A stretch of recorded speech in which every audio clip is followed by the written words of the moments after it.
right in your eyes. All I see are a bunch of trashy daydreams.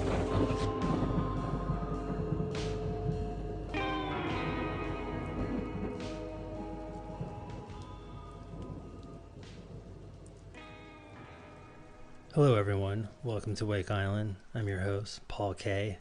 David's still in hiatus, so no intro for this one. David, I hope you're doing well at the silent retreat in Sedona. Please bring us back some of that tranquility.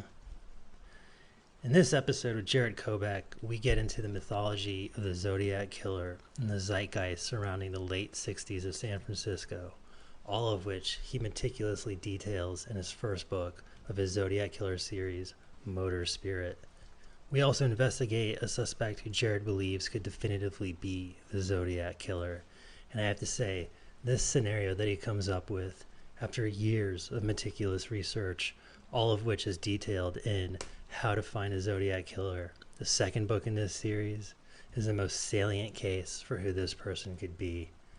I think this episode is essential for true crime fans who have ever had any kind of interest in who the Zodiac killer could be and the mythology behind his motivations. We also get into Jarett's unique path to book publishing and what it was like when he met William Burroughs in high school. Jarett Kobek is a Turkish-American writer living in California. His novel, I Hate the Internet, was an international bestseller, translated into 9 languages, and published in 12 countries. His other work include ATTA, Do Everything Wrong, Only Americans Burn in Hell, and The Future Won't Be Long. Far-ranging doesn't even begin to accurately describe where this episode goes. So sit back and enjoy. Here it is, our conversation with Jarett Kobek.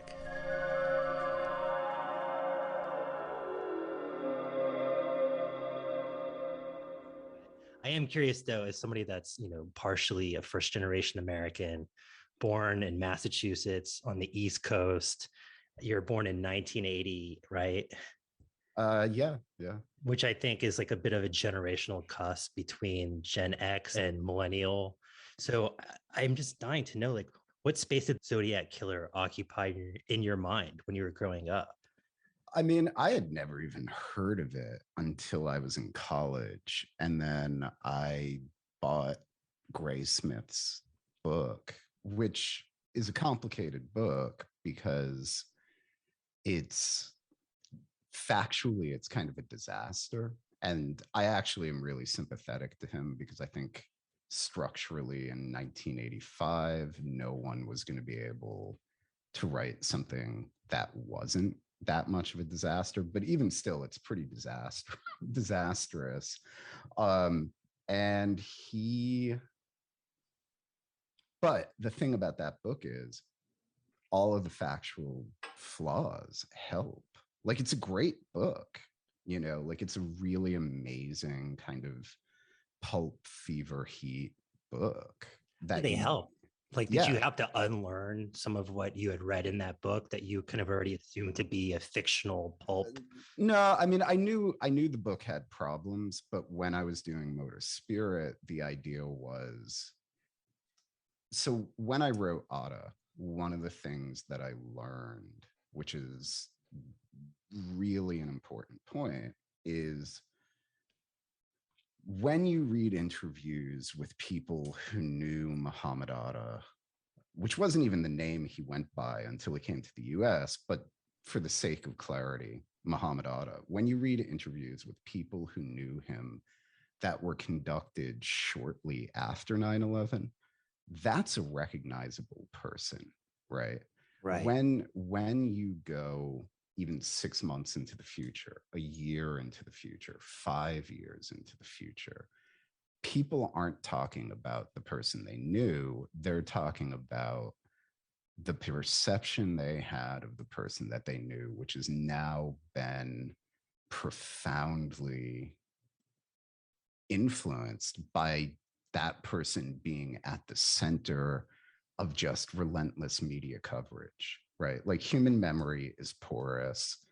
Media coverage seeps in and it becomes the story.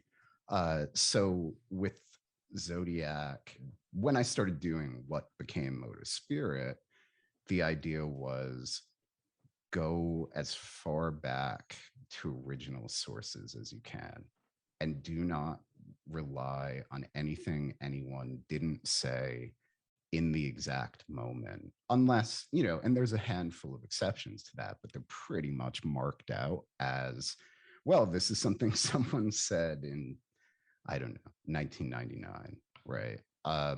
And the thing is, if you just read the original news coverage and you read the police reports, which all of them are available except the SFPD's,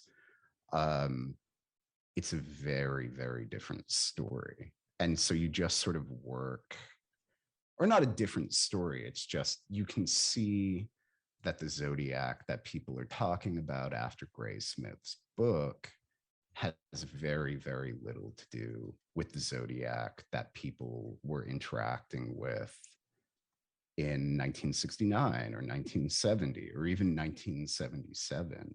And as long as you really stick to the original material, that story is not unclear, right? A lot of the lack of clarity comes with Graysmith's book, which gets published in in the middle of the Satanic Panic, which then sort of spawns endless derivative media. And each time there's a post Graysmith iteration, the story changes, and some of that stuff,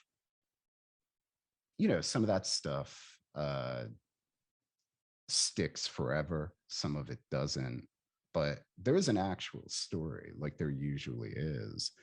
And where you find it is in documents that are original documents. I think part of what's really interesting about the larger project is that you can do both, right? That you can look at the way it's mythologized, through the 80s and the Satanic Panic, through the early internet, through the Fincher movie, all of that is in your project, but then you can also go back to the beginning and say, what did it look like before this mythology was set in stone? Or, what was ATTA like before 9/11 or before we understood what that meant, right? Yeah. Yeah. And I mean, I think that is a huge part of the story, is how, like the original idea of the book was sort of to write about this guy, Richard Gaikowski, who the internet had identified as Zodiac, and use Gaikowski to examine the phenomenology of Zodiac and use that phenomenology to really write about an 11-year moment in California. So once you're, once you know that you're working mostly about the phenomenology, that's a very different way to do it.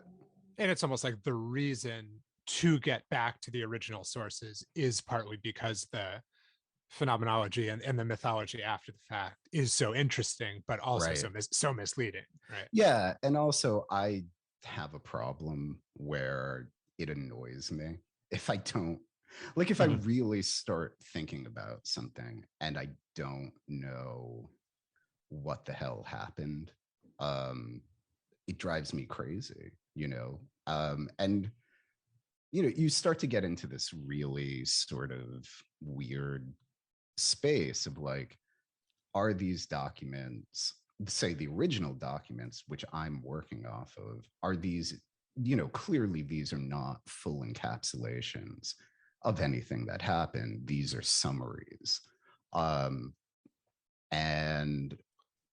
But you can tell it's easier with stuff like that to tell what's going on, because these aren't people laboring with 40 years of a kind of, I sort of think of Zodiac as like this working class mythopoesis that is responsive to the pressures of California or the West Coast.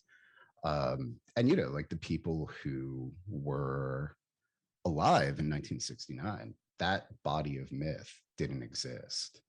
So even if those papers or those police reports aren't an entirely accurate summary of everything that happened by virtue of the fact that they never could be, it's still people who aren't, it's still not people coming to it after they've seen Fincher's film. Right. And people, maybe to lay out like some California psychogeography, I think it's interesting the way you talk about Zodiac, being associated with San Francisco geographically and kind of subliminally and spiritually versus Manson and his connection to LA, right? In the way that these two figures kind of exist at the same moment and were almost conflated, I think, at one point, right? And then obviously ended up following totally different trajectories. But how is the San Francisco state of mind in, say, 69 going into the 70s different from what was going on in LA? And how does Zodiac encapsulate San Francisco in particular? Yeah, well, I mean, one of the things that's really interesting about how baked into the mythology of San Francisco Zodiac is Zodiac only killed one person in San Francisco. Most of these crimes happened somewhere else, right? But the letters, with the exception of one of the very first letters, they all mostly happened in the San Francisco press. And San Francisco in 69 was insane. It was a really insane place where the Summer of Love, which happened in 67, basically the Summer of Love was over before it even started. So the Summer of Love is this kind of media event, somewhat from San Francisco, but really imposed from without, just being like, yeah, all the beautiful people are in San Francisco. All the beautiful people are there. They're having this kind of new American life, spirituality. They're all on drugs. Love is free. The graphic design is phenomenal, et cetera, et cetera, et cetera. The reality of it is there was a guy named Nicholas von Hoffman who wrote a book that is a collection of essays, I think, that were syndicated. I can't remember where. He lived in the Haight in 67, and his dispatches, which are just the whole summer long, it's just horrifying. It's a book about what happens when 100,000 people who don't have any real means of support in every sense of that word descend on a neighborhood that probably should be housing about 20,000 people. And they're all doing a lot of really mind-altering drugs. By the time you get to 69, so that's in 67, which is supposed to be, a golden age, right? Like, it's already a disaster. 69 is 2 years later, and the drugs have gotten more severe. There's a lot more speed. And there's just a general sense of like something has curdled. Whatever this originally was, say in 66, where it's a bunch of wild kids. Now it's something very, very, very different. And it's really, really dark and it's really dangerous. So something like Zodiac in that context, and by Zodiac, I mean the killings, but also the letters, primarily the letters, that makes sense in San Francisco because it's a city of people who have just gone through about 2 years of totally unimaginable things happening and going pretty badly, which is, it's a different history of the hippie movement than what I think people usually think about. But it's totally clear that it had really turned into a kind of misery by 69. And all of it is stuff that prior to, say, 66, mostly was unthinkable, happening in about a 2 to 3 year period.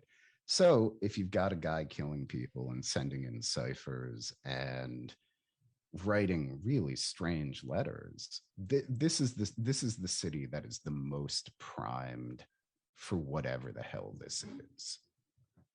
Right. And maybe the way, that you describe him as kind of like a doofus dad, right? Or like a Yeah. counterculture kind of character. Like in a way, from what you're saying, it sounds like he's part of what's interesting about him is he's a rebuke to the culture of San Francisco, but also this kind of dark example of it, like Yeah. both at the same time. I mean, I think that's the thing that I think no one else really identified, but that motor spirit has quite a bit of, right? Which is this idea that, because when people were seeing these letters, don't forget, all of this is new. So if Zodiac is making occasional references to the counterculture, it's not as hokey as it kind of seems now. Like there's one card where he's like writing about how he's going to do his thing, which I mean, this is so fallen out of the cultural memory, but this was sort of, this was one of these phrases that emerged in the counterculture. And then very, very quickly,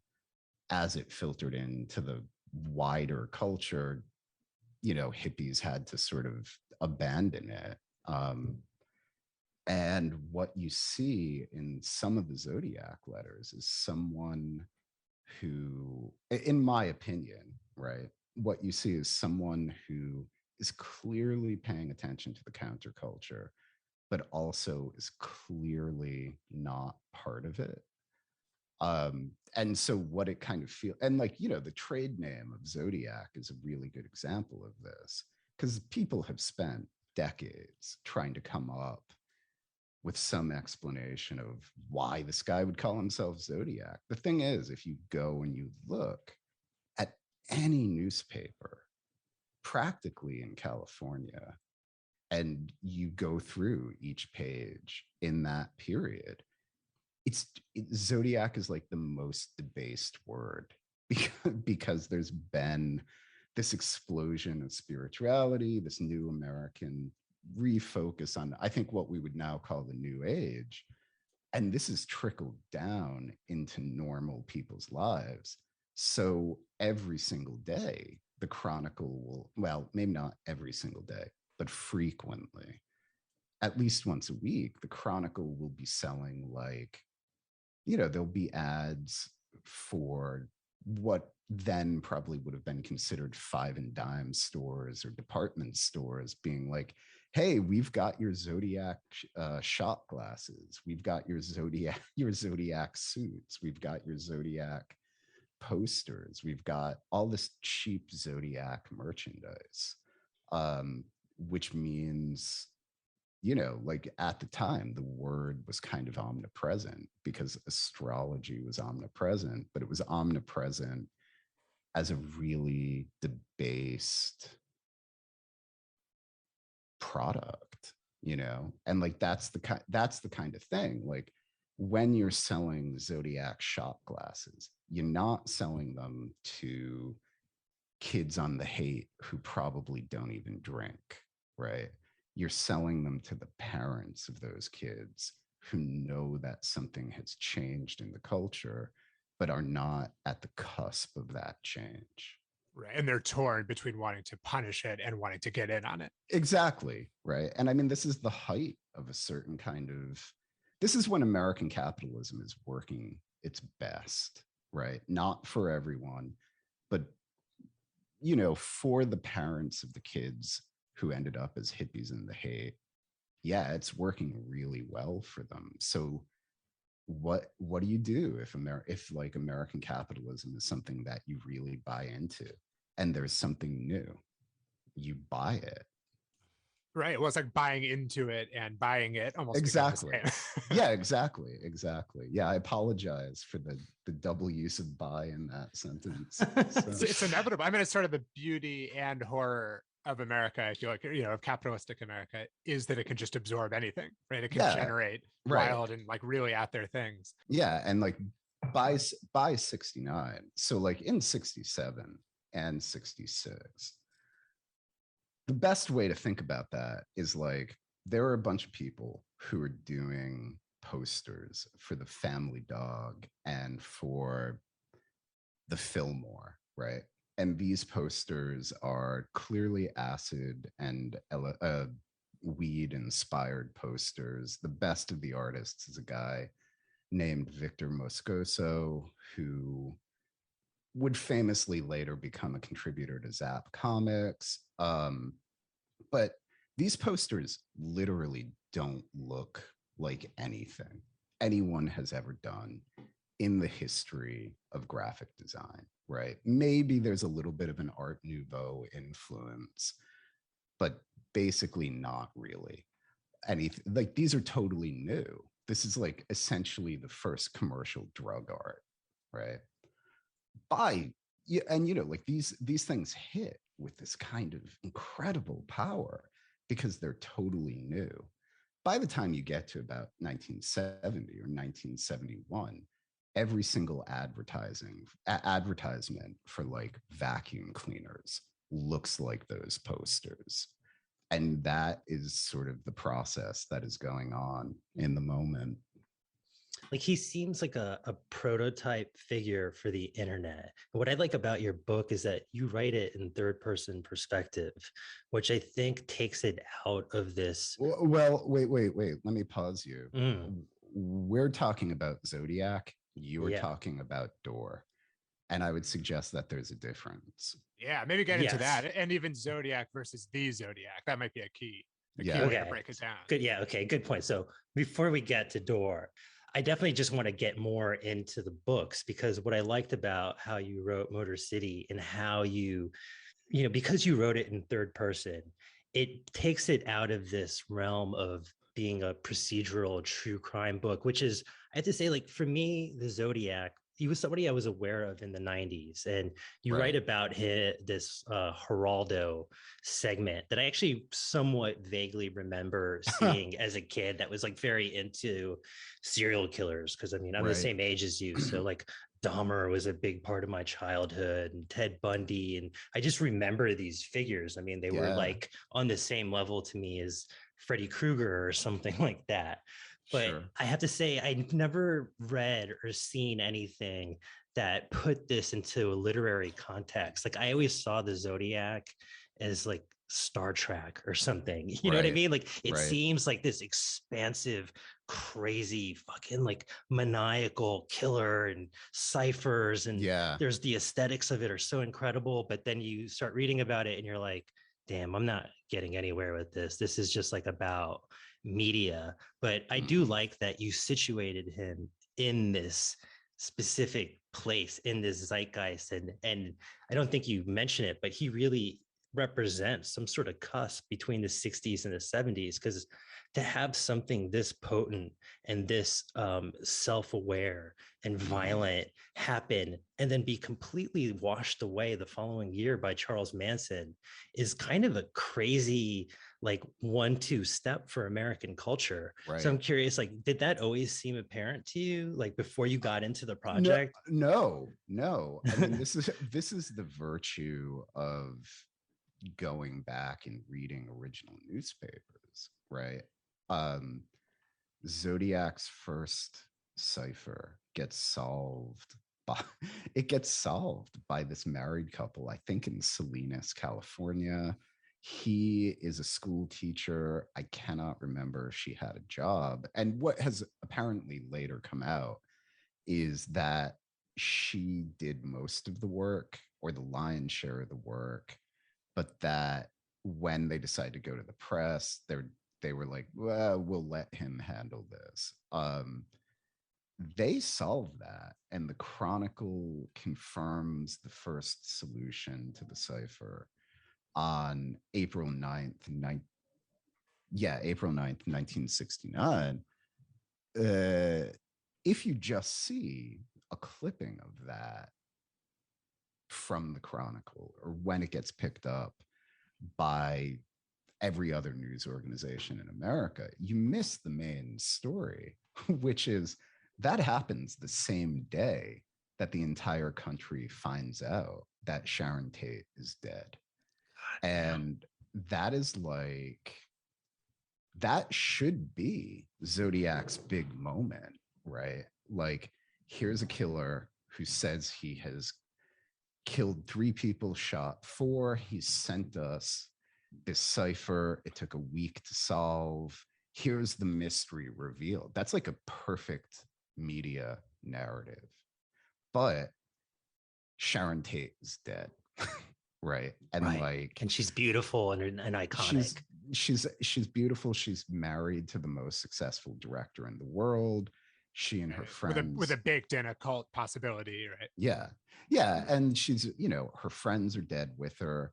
The murderers butchered them. They took their blood and like wrote pig on the front door.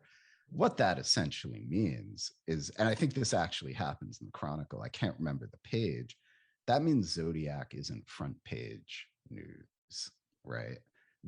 And Zodiac has the whole period, which is really the classical Zodiac period of. So he sends the first letters on July 31st, 1969. Those contain 3 different parts of the first cipher. They get solved August 9th. That's when everyone finds out Sharon Tate is dead. Manson isn't arrested until maybe December 4th. Everything that is really sort of the classic Zodiac period, where he is killing people still, where he is dressing up in a fucked up hood, where he's shooting a cab driver in San Francisco, where he's sending in a second cipher that didn't get solved until 2020. All of that is happening in a moment where all anyone cares about is who killed Sharon Tate. And every single day, there is going to be a story in most newspapers about Sharon Tate. And these stories are crazy, right? Like, because no one knows who did it.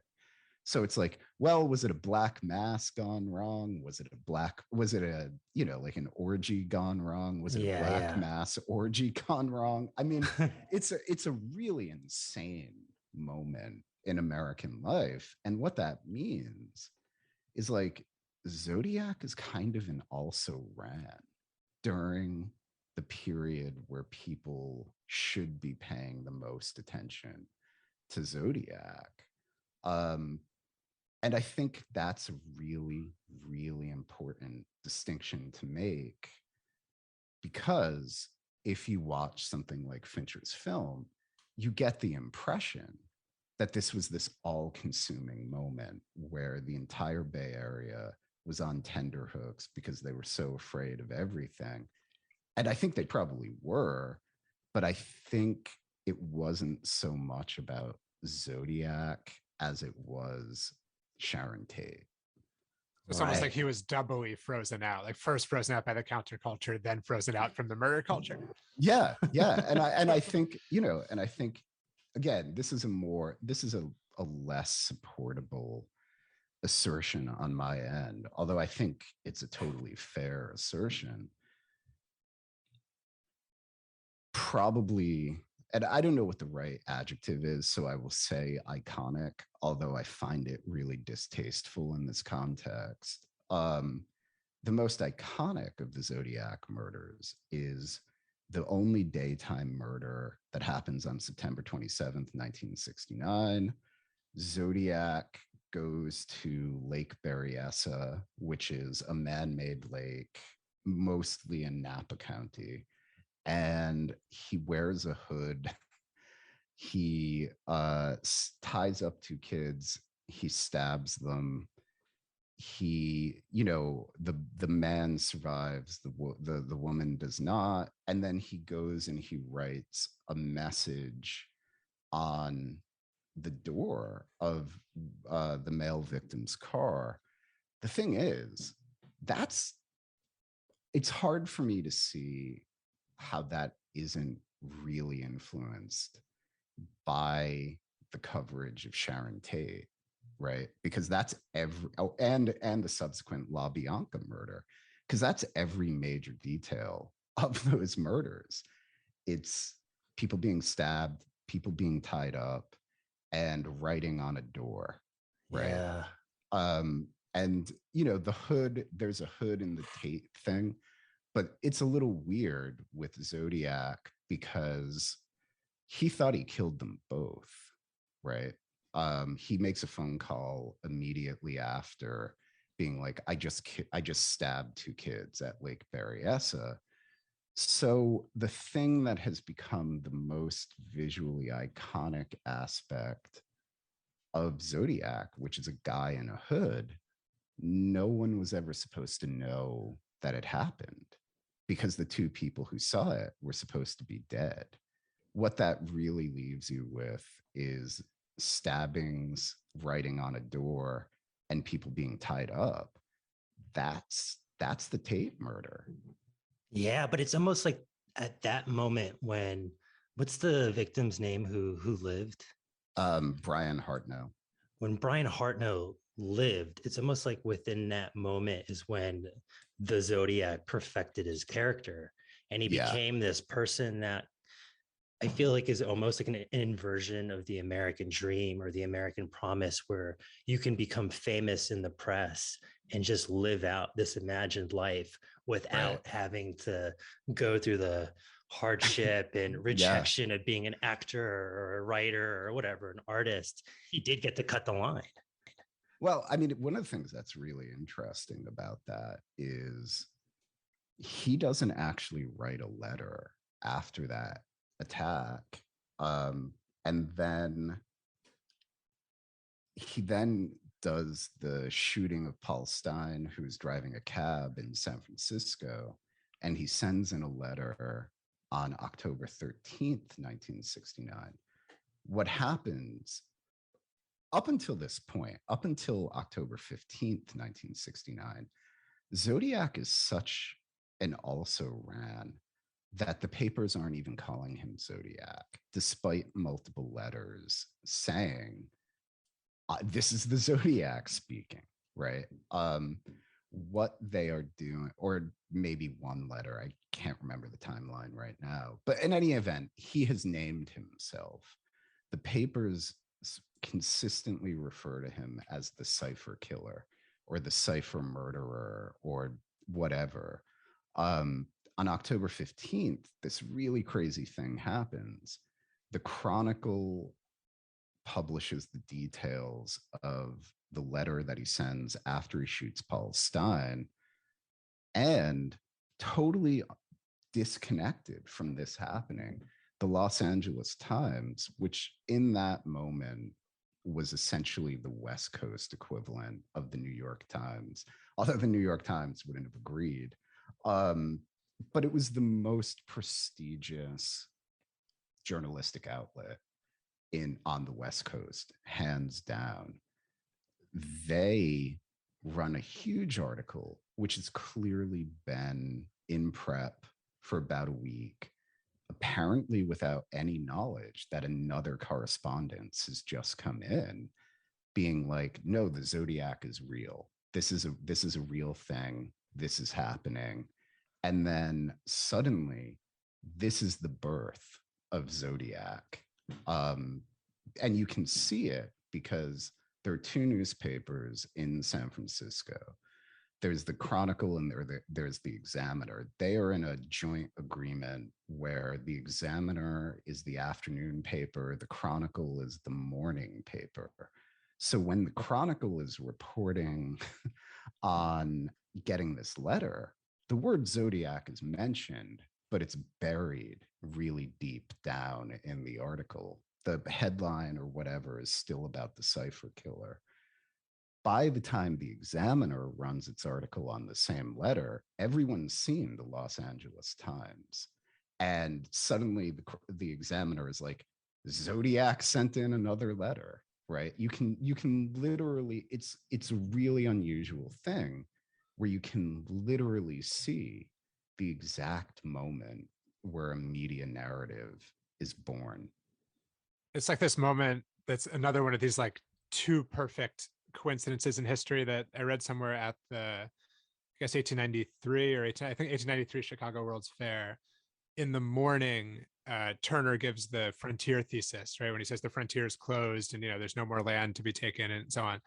And then in the afternoon, Edison debuts like the kinetoscope, or one of the earliest Nickelodeons, with, of course, footage of a cowboy on a horse. So they say, like, in one day, the West ended and the Western was born. Right, right. Yeah, no, I mean, it's the same. It's a very similar thing.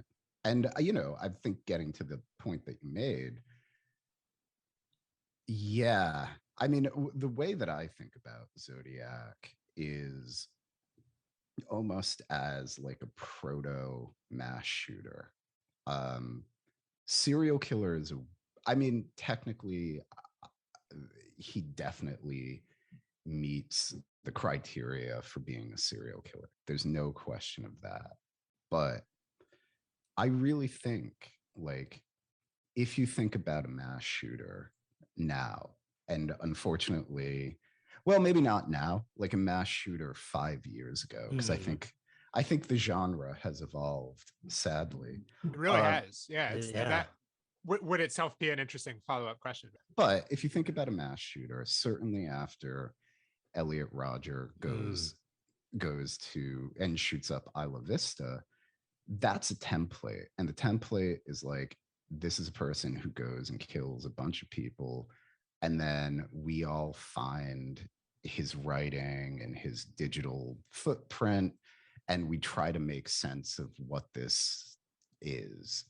Zodiac's like someone who did it in slow time and incorporated the manifesto into the crimes. When you were looking at all of this media from that time, was there anything that I wonder if it was all just kind of written in this very factual way, or was there any evidence of the media starting to see him as this inherently American figure, this killer who wants the illusion, fame, and the violence? There's people who speculate about his motivations. Interestingly, the thing you see the least is people speculating about his motivations in terms of media. What you see is like, he's a sexual degenerate, he's illiterate, he's this, he's that, he's the other thing, he's a mad occultist, etc., etc. No one's really thinking about it in terms of he's doing this for media coverage. And has anybody since or before not only controlled media in the way that he had, but also became media itself? And I don't mean like media as in like the news, but like what the Zodiac Killer is now, which is just like paperwork and ideas and rabbit holes and different threads and all these perspectives. Like, has anybody come close to that before or since that you know of? I mean, there were other killers who had a media. I mean, probably the grandfather of this idea is Jack the Ripper. But the weirdest thing about Jack the Ripper is, as far as anyone can tell, with the exception of maybe one letter, all those letters weren't real. They were just like either journalists making it up or people being like, hey, I'm Jack the Ripper. That's probably the biggest, but it's much more complicated because it's not like the letters are coming from the killer himself, again, with one exception. I think what the hell is it called? I mean, there were other murderers who after Jack the Ripper realized, oh, I can write letters. Most of them got caught, or most of them weren't happening against a backdrop that was inherently interesting.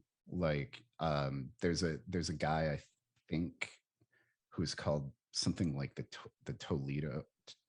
I can't remember, some kind of like torso killer or something, who wrote letters. But I mean, one of the things that, again, has to be emphasized is by 1970, by 1980, right? Like, and that's a generous estimate. Nobody's thinking about Zodiac. Zodiac as this media phenomenon is entirely a byproduct or into the media phenomenon that you or I would be familiar with is entirely derivative from the publication of Graysmith's book. Like, you can go and look in the, and because these papers are online, it's actually pretty easy to do.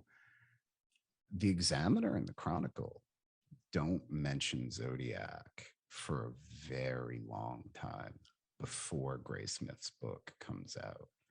And even after Graysmith's book comes out, it takes a little bit of time to pick up steam. I would say by the time you get to maybe 95, maybe a little bit earlier, then Zodiac is really what we know. But it didn't exist before Graysmith's book.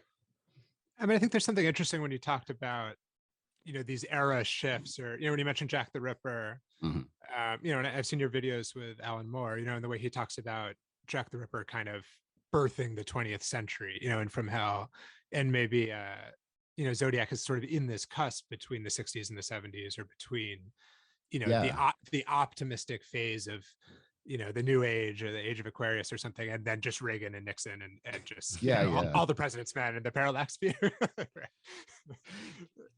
Yeah, I agree completely. I mean, but I think what's interesting about that shift, and I don't actually know the answer to this.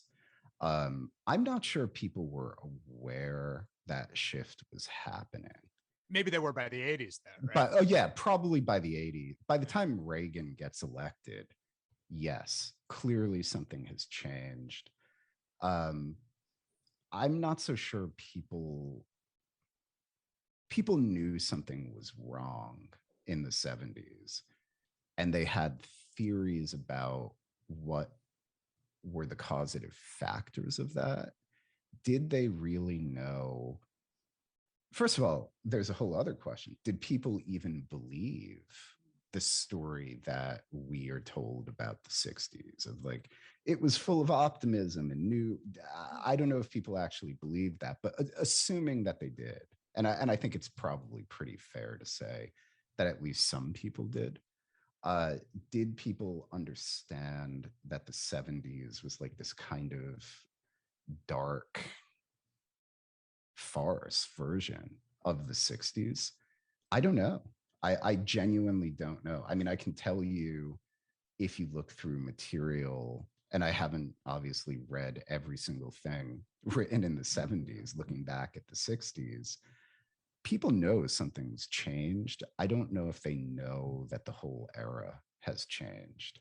But that being said, yeah, I think you can totally see Zodiac as a transitional figure. I mean, it's probably better, if you're going to be a diabolical creature of imagination, it's probably better to inaugurate the 20th century than just one really shitty decade. You got to settle for what you can get. Yeah. But I mean, if that's all you can get, a decade's not so bad. They don't come cheap.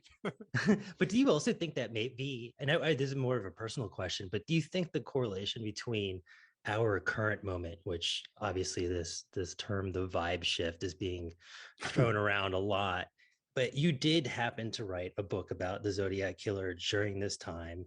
A new Batman movie came out where the main villain is modeled after the Zodiac Killer. Do you think there's some correlation to where we're at now and where America was in the late 60s? Not so much the late 60s. I mean, 1970? Okay. Sure. I mean, there's this really strange thing that has happened in the American imagination where, for pretty obvious reasons, 1968 is seen as like the real worst moment in American life. The first half of 1970 was so much worse than 1968, but it's not, with one or two exceptions, it's not a period where there are really definitive visual moments or concepts that you can be like, okay, well, they shot Martin Luther King Jr., they shot Bobby Kennedy, there was the Democratic National Convention, et cetera, et cetera, et cetera. Like, like there, like Mad Men season 6, where at the end of every episode, Don Draper is watching television and some other aspect of America has fallen apart. 1970, the first half of 1970 doesn't quite have that, but it is without question awful. It is an awful, awful, awful year that feels more like something like 2020 than 1968 ever could have. And yeah, I mean, I think we are in a period that has a huge amount of resemblance to at least the first half of the 1970s. Right. Yeah. And I guess if in retrospect, and it's certainly been mythologized, but the story we tell ourselves is like the 60s was some kind of, upsurge of optimism and some form of, like Right. we talk about LBJ, did achieve some things on civil rights, right? Even more than people expected. Yeah. Then the 70s was getting bleaker and bleaker. And then I feel like the era that forged the three of us, being the 80s and 90s, was the sense of like kind of stabilized, but this kind of grim sense of like, maybe this is the best we can do, right? It was kind of anti-aspirational. Yeah. We did it. 1999.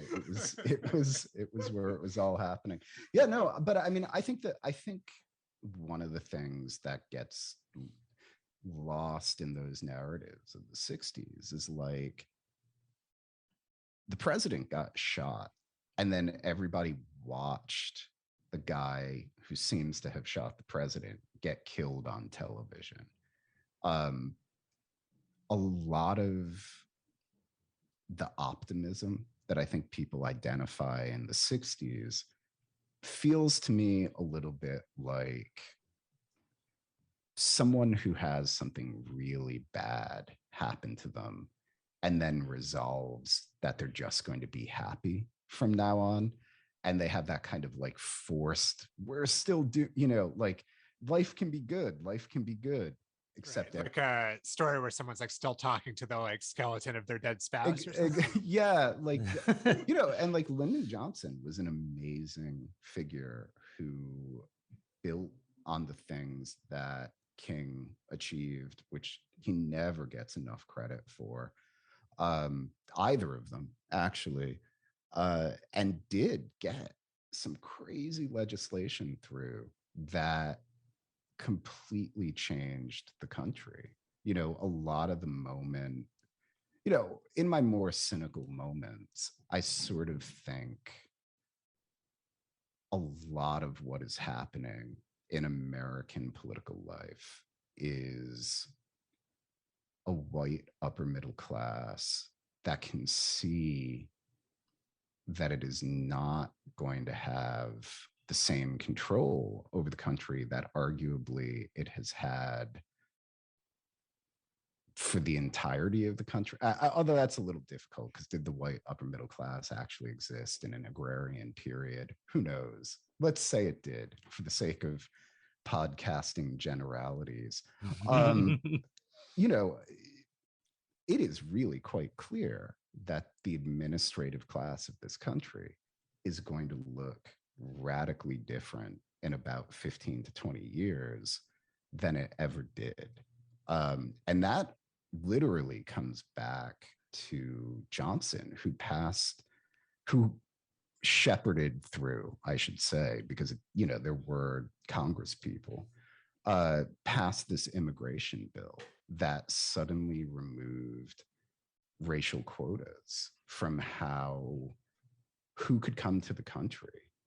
And that is this radical transformation of the country that has taken about 50 to 60 years to really see what is happening. But I mean, like, I couldn't have been in this country without that bill, because there was a quota on how many Turkish people could come into the country each year, and it was about 100. So like, Anyway, I think I've gotten off topic. That seems totally right though. And the idea of these like shifting moments, and sort of also how mythic forces from the past circle back through, or like come home to rest, or it's kind of like the way you're talking about the 60s. Yeah. It's like something James Ellroy I feel like really gets at, right? Or like this sense of those American tabloid books of like just what, like how dark the stuff around Kennedy really was, and like what it really meant that happened. And I remember asking my dad, I went to Dallas this year, and I read Libra, and I did the whole tour, which was great. It was an interesting experience. And I asked my dad for fun. Yeah, and I asked my dad just, what was it like to just watch that on TV? And he just said, it felt like they killed Superman, and before that, we didn't think he could be killed. Right. Yeah. I mean, I think the trauma of that has never gets, put it this way, within about a year, you have the free speech movement in Berkeley, which is a completely new looking thing that arguably sets off everything that we think about when we think about the California 60s. It's hard for me to see how that happens without this trauma that completely rewrites the sense of American possibility. Yeah, it was really interesting reading in Dealey Plaza, in the book depository. There's all the coverage of the day, actually, like you were talking about, reading things from that moment. And it's interesting that it's almost like the same discourse of the coasts versus the center now as then. There are all these articles from the New York Times being like, basically like our guy, our sort of Boston, super elite guy, gunned down in the Wild West. Yeah. Totally. I mean, it was 100% like this could only happen in Dallas. Yeah. I mean, one of the things that's really interesting is that kind of archival juxtaposition will not be possible about this moment, right? Like if you go and look at old newspapers, like the information has some utility, sure. Mostly it's the holistic whole where you have, you give it about 30 years and you can see the angle of these stories, and you can see how the stories are side by side, and what does that mean? And then like the advertisements often are much more valuable than the articles for really getting a sense of what the hell is going on, because the advertisements are keyed to sort of the most base understanding of what human beings want, right? And there are still newspapers, obviously, but I think everyone recognizes that the print legacy media is not long for the world. So we really will have a period where it's like the kind of archaeology that you can do in a book like Motor Spirit will be completely impossible about this moment. Yeah. I mean, did you feel that, as you were working on it, which I assume must have been somewhat during the pandemic, did you have that feeling that it's sort of the impossibility of getting at this moment, you could do through that moment? Yeah. I mean, I already knew that though, because I did this. I mean, it's so weird. I did this novel called The Future Won't Be Long about the club kids in New York from, again, another 11-year period from 1986 to 1996. And what I did for that was I had to read 11 years of The Village Voice. And that was when I really started to get the sense of like, God, this may not be possible. But that was almost 10 years ago. So like it has accelerated now, right? Like there will be a moment where, and again, the New York Times is not the most valuable for this because the New York Times has so much cultural prestige, et cetera. And like the cost of even advertising in it still is crazy. But there will be a point where the Times is not going to have a print edition. And then that kind of archival juxtaposition will not be possible. Right. And even now, if you look at pieces, I should say about advertising, but if you look at old web pages, the ads that it serves you now are still going to be different from the ads it would serve someone else. Yeah, exactly. Yeah. So a whole way of understanding a moment is disappearing. Not that anyone else does this, but theoretically someone else could do it. And it wouldn't be possible about 2020, right? Which is, I think most people would pretty much argue is one of the worst years in American life. You won't be able to do that about 2020. I know what you mean, but I guess it'll be one of these things like once we've accumulated enough, not just media about 2020, but media around 2020, like how the evolution of pop-up ads have changed and kind of following like everything around the periphery. But I also kind of want to use this moment as a way to maybe transition to the second book in this series, which is called How to Find the Zodiac. And I wonder if it was with this book that you found some sort of trail of crumbs that made you realize you're like, I'm going to dedicate my time to writing about this subject, or did it come before that? No, I mean, How to Find Zodiac is an accident. Really? I will tell you, How to Find Zodiac is in many ways the book I didn't want to write. It's pretty bold. I was really surprised you did it. Like it's awesome, but it's crazy. I cannot think of anything more boring than doing something like that, right? Where how many people have identified some figure from the past and been like, let me say it a different way. I don't actually care about the mystery of Zodiac. And when I was going into writing Motor Spirit, the whole idea was to use this guy, Richard Gaikowski, whose name had been brought up by people, but who I had decided probably wasn't Zodiac. Like the whole idea was, and Gaikowski did not survive to the final edit. But the whole idea was to write a true crime book where you had a suspect that you knew wasn't the person who did it. And to not bother yourself with any of the things that tend to happen with Zodiac books of like, well, now I found this guy and let me prove it and all of that shit. I had no interest, like it's a complicated thing to have done given what I just said. But that's true.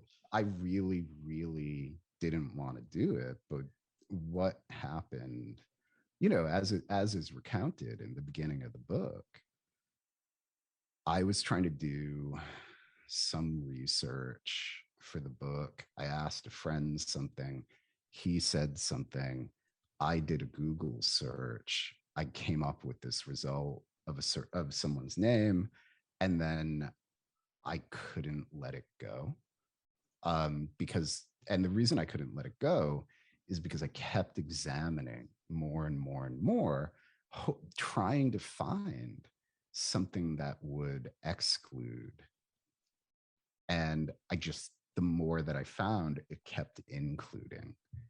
And that is, you get to a certain point and I'm not sure what else you're supposed to do with it.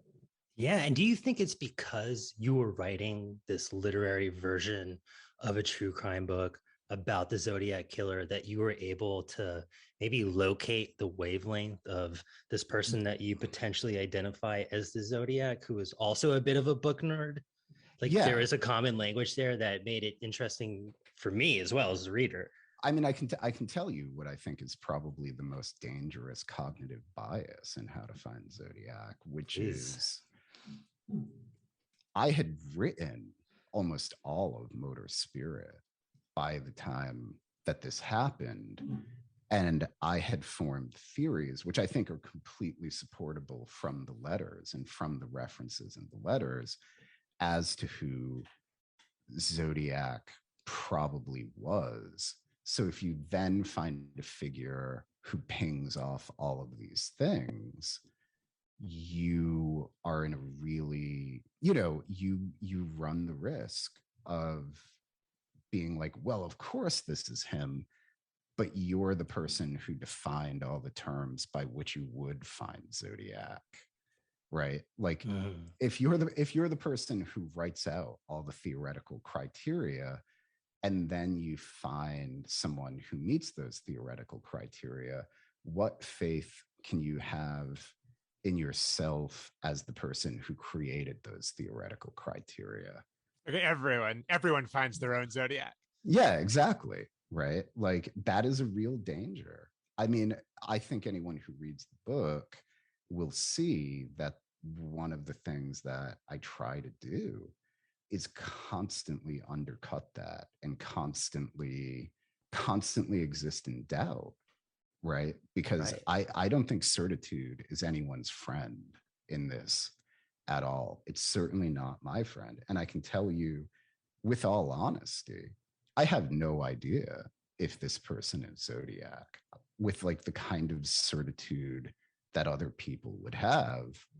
I don't have that. What I have, what the book makes, is not an argument of certainty, but a probabilistic argument, which is very different, and which I actually wish I had mentioned in the book because I think as a writer, what your main responsibility, and I mean, you can never fully do this because how can you imagine everything? But I think as a writer, your main responsibility to the reader is to make sure that if you are writing a book, that everything they need is in the book and explained in the book, right? And not explaining probability might have been a flaw in the book. But I think you did do that by making it third person. Right. Like, I feel like that's a very subtle but accurate way to get all of that across. And you do have those moments of doubt where you mentioned like what you as the character was thinking and doubting. So I found that to be really compelling.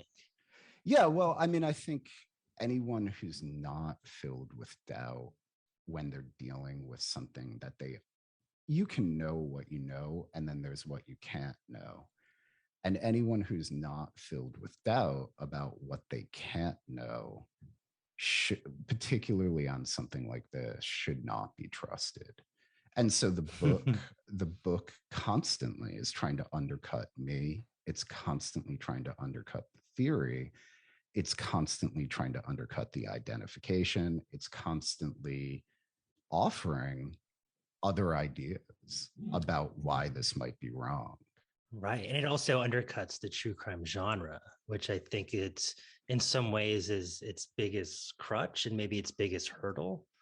And I'm assuming most people that are going to read this, maybe not, but I mean, I know a lot of people are going to read this that are true crime enthusiasts, people on Reddit that are going nuts. And I think they're going to be a little like, I don't know. I'm not going to say they're going to be put off, but I know they're going to recognize that there's something different in the presentation of the language in of itself and what that means. And I mean, those people, if their response is "fuck this guy," they're completely right.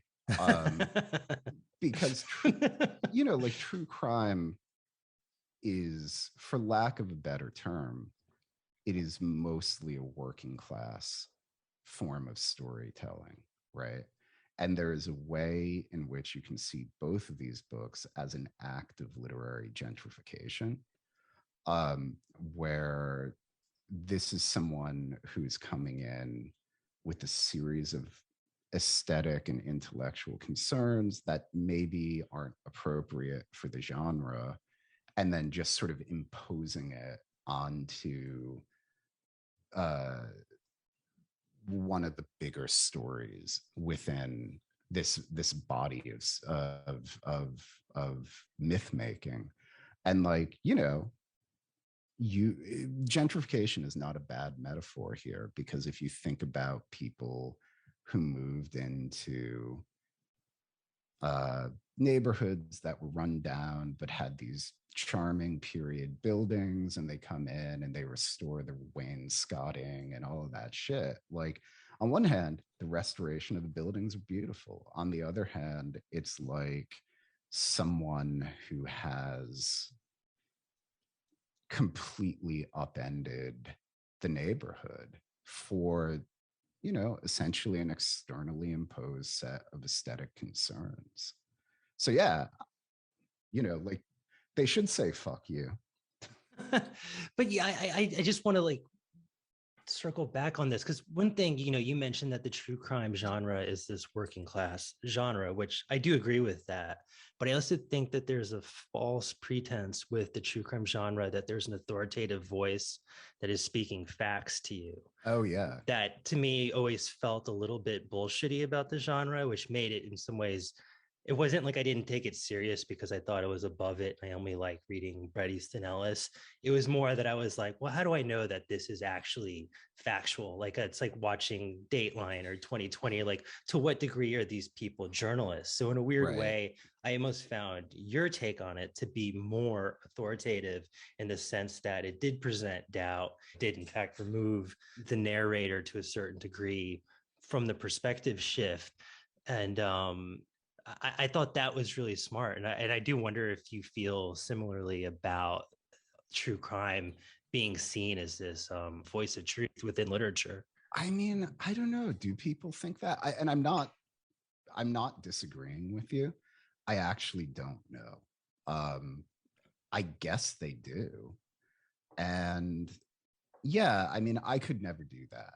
That's the basic answer, which is the closest I could do to something like that would be Motor Spirit, right? But even there, it's pretty clear that this is a subjective narrator, because most true crime is not going to spend most true crime books about the Zodiac aren't going to title themselves after hate street slang for amphetamine psychosis and then spend 2 pages on like this horrible gang murder where that phrase appeared at trial. Like, I think you know, like, I think that it's pretty clear if you get about a third of the way into that book that it's not that narrator, the authoritative narrator. I mean, I would say my biggest concern with the true crime voice, and this might speak exactly to what you're talking about, is there's a kind of embedded moralism in that voice. Yeah, it's the good guy, has to be. Yeah. And you know, I find people much more complicated than whatever that voice presents. And I also think there's an unfortunate aspect to true crime where it is a way by which, put it this way, Zodiac is an unusual true crime subject because Zodiac, there's not really any sex in it, right? None, really. And aside from the spaces that he went to kill people, exactly, yeah, imbued with sexuality, but nobody was fucking. Yeah, no, but like, there's no sense of Zodiac, of there really being a sexual element in those crimes. If you think about someone like Ted Bundy, clearly it's the sex or the sexual element that drives the Bundy narrative, right? Totally. And like, that to me is probably the most disquieting thing about true crime. Even if you think about something like In Cold Blood, that is a book that's really animated by totally homoerotic as well. Yeah, well, that's what I was going to say. It's like animated by Capote's really homoerotic narrative. And his genius maybe was to just lead into it, to see that that was the narrative and be like, all right, this is what it's about. Yeah, Right? yeah. And I mean, I like In Cold Blood. I'm not shitting Likewise. on it, but no, I mean, like, I have a lot of issues with true crime, but at the same time, true crime ain't for me, right? Like, I am not its audience. I am filled with a series of aesthetic and intellectual pretensions that I cannot rid myself of, and I have to live with them. Um, and so, like I said, the books arguably are an act of gentrification. I mean, maybe one way to consider that idea, whether you call it gentrification or pretension, in the positive sense of the term, is like, if you're writing at that register, let's say, the thing that you're certain about is the uncertainty, right? Or the ambiguity is what you're reifying. Whereas if you're doing the more working class version of, same in fiction, if you're, John Grisham or Stephen King or something, is much more, it's tangible. It's sort of the thing that you get is that not only is there a morality among the characters in terms of people being good or bad, but there's a kind of inherent morality in the universe of being like knowable on some deep level. Right. And I think the thing that gets us off is always that the universe is fundamentally unknowable. Right. Yeah. I mean, I think that's a really succinct way of saying it, actually. Yeah, everything is unknowable, but there are some things you can know. Right. And you can know, I remember Eisenstein wrote this book about Walt Disney during the Depression. And he kind of said that he's like, I find Disney too simple and kind of, reductive and condescending.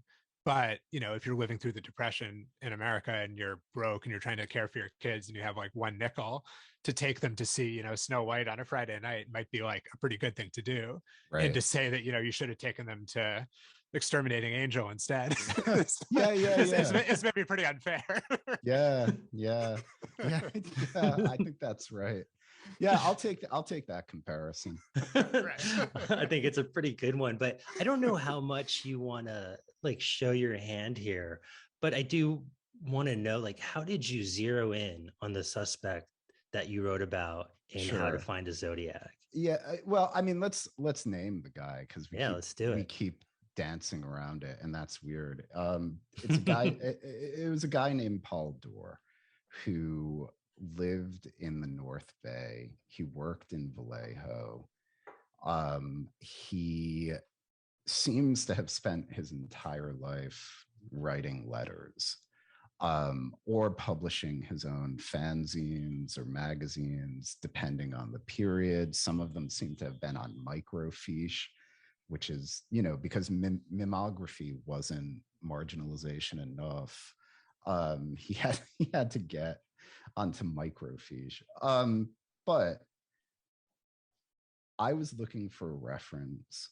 A friend of mine said something. I Googled fanzines Vallejo, and the science fiction fanzine from 1970 came up as the second result. And in it, Doerr has this letter that is pretty Zodiac-esque. And the thing about it in particular is he has this idea that everyone should start using 1-cent stamps on their envelopes as some kind of punishment to the post office. I don't fully understand the logic in that, but it's a short letter. But the thing about it is that fanzine was dated January to March 1970. From contextual references in it, you can tell that the letter was written more or less after Christmas. And there's a Zodiac sends a letter on December 20th, 1969, to Melvin Belli, who is a lawyer who's sort of the most famous person in San Francisco. And all of the stamps on it are 1-cent stamps on the envelope. it's like 6 1-cent stamps. Now, I'm not crazy. So I didn't look at this and be like, this is Zodiac, like I'm not insane, or at least not in that way.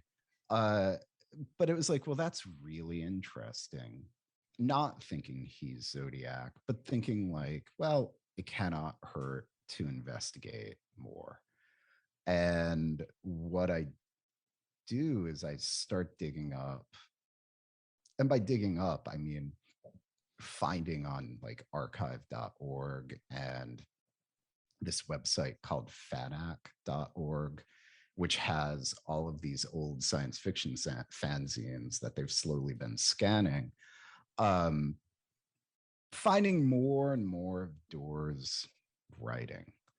And someone had written something about him in 2015. They did not really examine anything except sort of the stuff he had written in the 80s, because that was the most easily available at that time.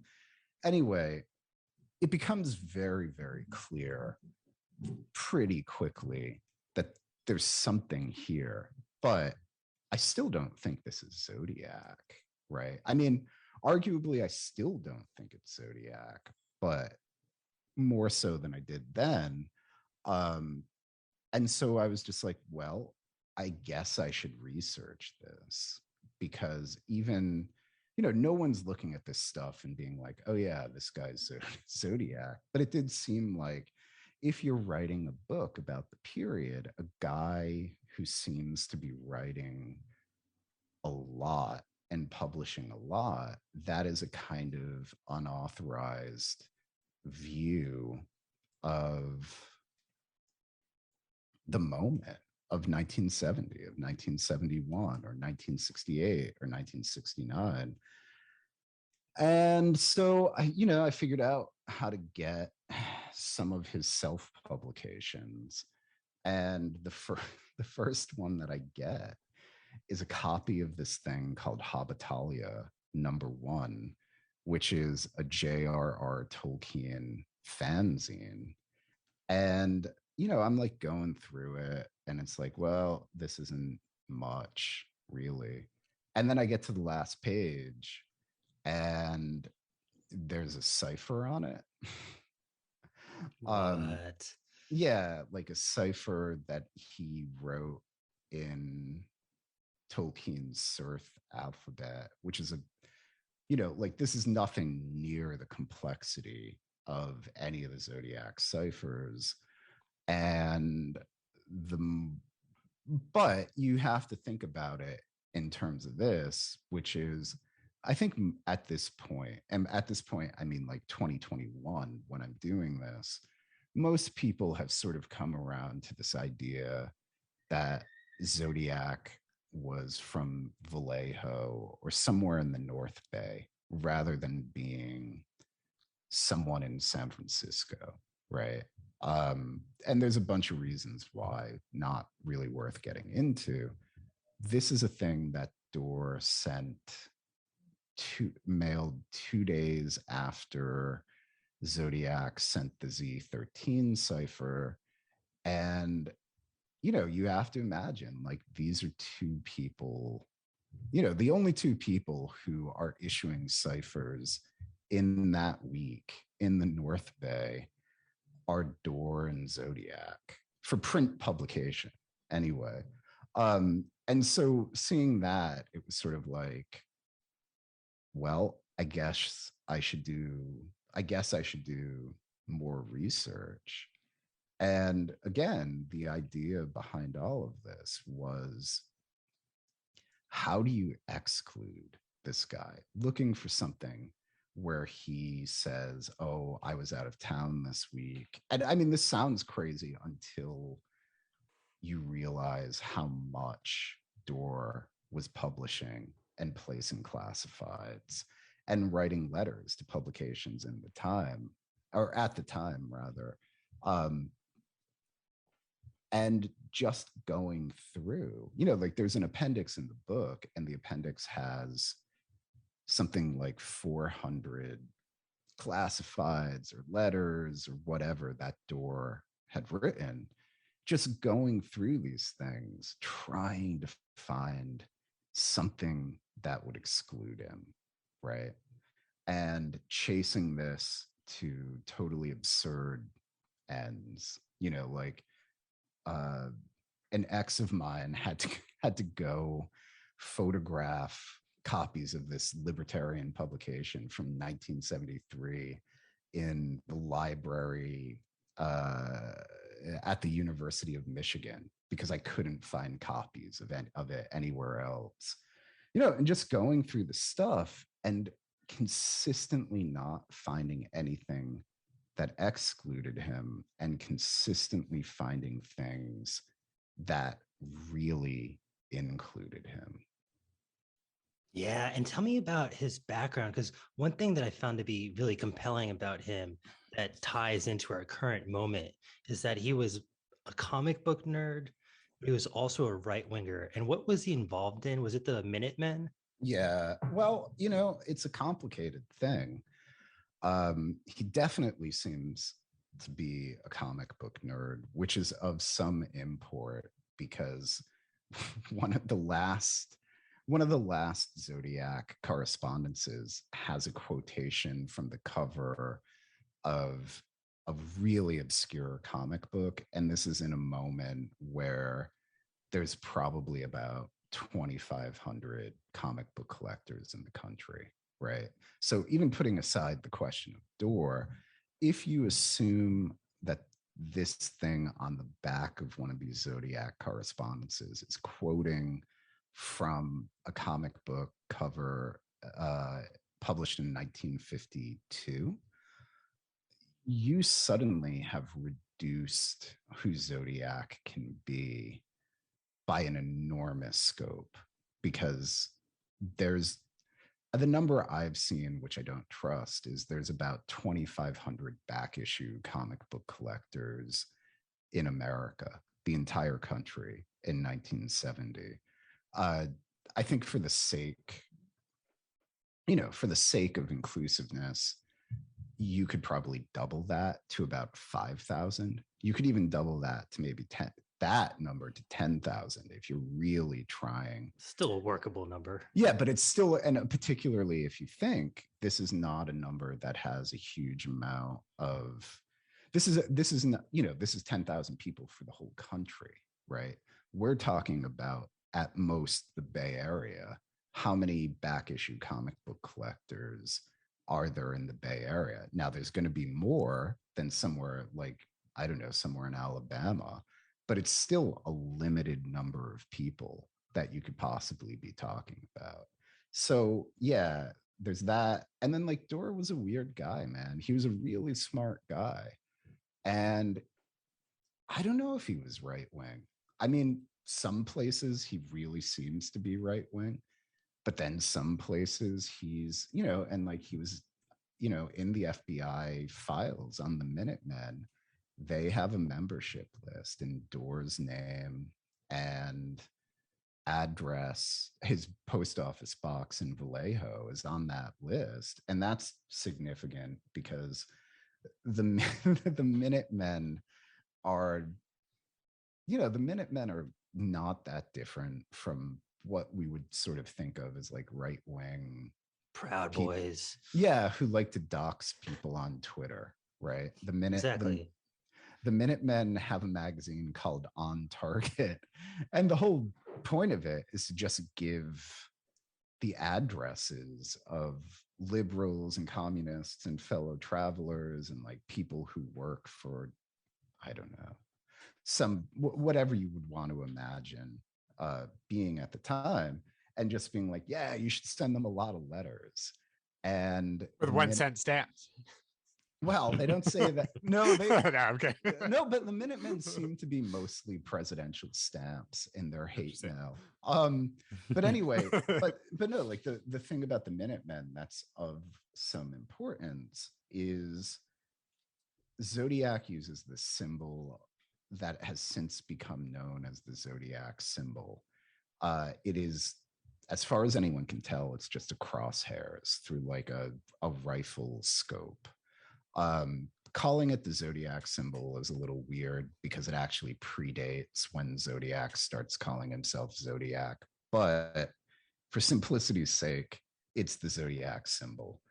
The thing is, the Minutemen were sending out hate mail anonymously that used the same crosshairs symbol on their things. And if you read the Minutemen literature, it's kind of like an instruction manual on how to be Zodiac, where it's like, you know, there's instructions to people about like what guns to use. And of course, one of these is a gun that Zodiac seems to have used.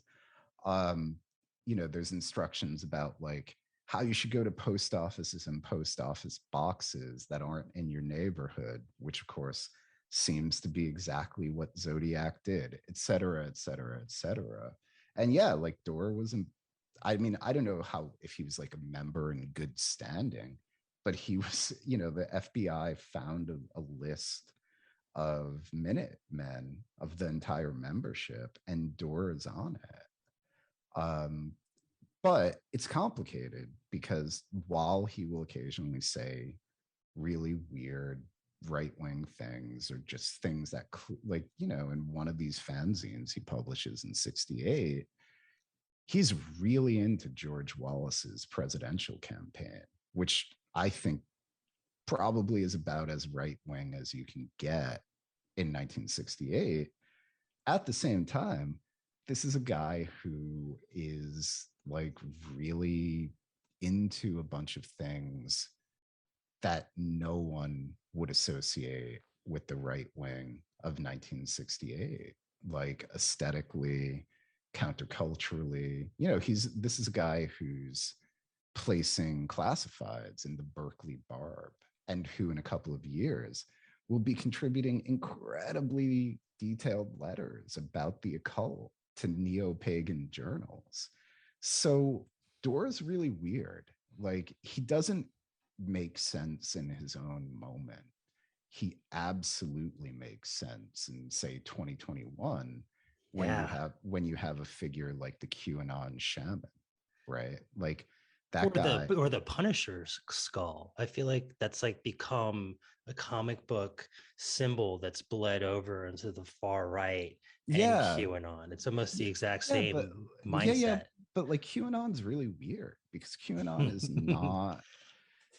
is not solely far right aesthetics. It's got a lot of weird left DNA in it. Not anything, not like formally right left, but like, you know, QAnon. Even the frog is just some guy, random guy's cartoon. Well, it's got like a freak quality, right? The same way you talk about the Freak Underground or Speed Freak. It's got that just like zany kind of jagged left thing, right? But I mean, even if you think like the QAnon shaman is a really good example of this, and admittedly, not everyone who invaded the Capitol was dressed like a kind of patriotic Viking, but he takes it to the furthest extreme, where clearly this is a right-wing guy, but there is a kind of new age spirituality that permeates what he says and what he does that no one would associate with the far right in up until very, very recently. You know, right. like, because it's like a far right that's not conservative, right? It's kind of weirdly like out there rather than like trying to lock everything down. Yeah, and like Doerr is something like that, right? Like he's a libertarian. I can say without any question, but it's a weird kind of libertarianism that really has an eye on what hippies are doing and taking them seriously. I mean, it's part of, I liked when you talked about autodidacts, and, you know, he almost feels like a kind of outsider artist, like this, you know, exists in other countries, but it feels like a very American thing of lonely people, but like deeply invested in like all sorts of different media, and and sort of using politics as a kind of aesthetic that they then mash up in their own like very very specific way, right? I mean, like this is a guy who grew up in the Great Depression, right? Like he was born in 27, and so most of his life as a child was the Great Depression. um and then in 60 something he moves to California, and suddenly he's got this totally unexpected life. And by unexpected, I mean anyone who's growing up in the Great Depression was not thinking, hey, in 30 years, I will be solidly middle class, right? I will own a home. I will have, I will be able to own all of these things. And was he working on submarines as well? Yeah, as far as I know, he was at Mare Island, Crazy. which was the westernmost extension of Vallejo, and which, in the Cold War was like insane in terms of how much money was going in there. But I think the point that I'm trying to make is like, I don't think this is a guy who I don't think had the opportunities to get a formal education, in terms of like nobody from wherever he was from in Pennsylvania was going to Harvard, right? That's just, that did not happen then. But the mechanism by which our society sorts people clearly is still there, clearly still works to some people's benefits and to some people's detriments.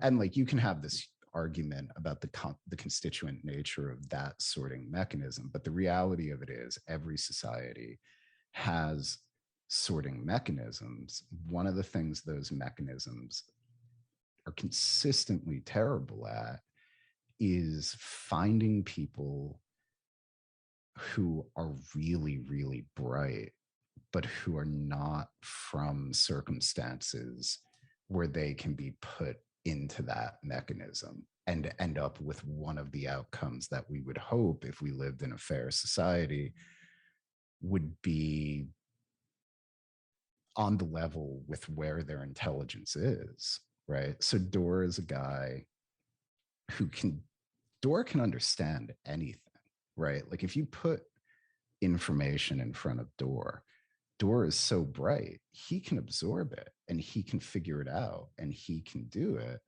But because he was not part of that sorting mechanism's more beneficial outcomes, he doesn't have the the sorting mechanism is, whatever it does to you, he doesn't have the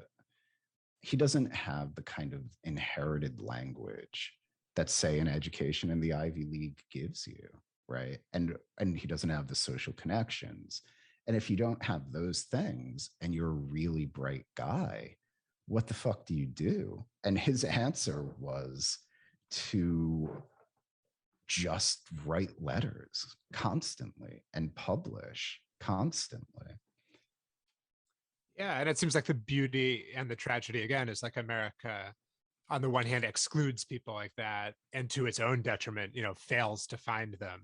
Mm-hmm. On the other hand, there is, in this dark sense, but there's this kind of mechanism by which they become infamous, right? And we're still talking about them today. Yeah, assuming that Doerr was Zodiac, right? That would be correct. I mean, to sort of circle back, I kept trying to exclude him, and then I just kept finding weirder and weirder and weirder shit. Probably, and this is actually a flaw in the book. I didn't write this right. In 1974, Doerr accidentally publishes a murder confession in a neo-pagan journal. Wow. And like the reason why I say I didn't write it right is because in my madness, that revelation happens.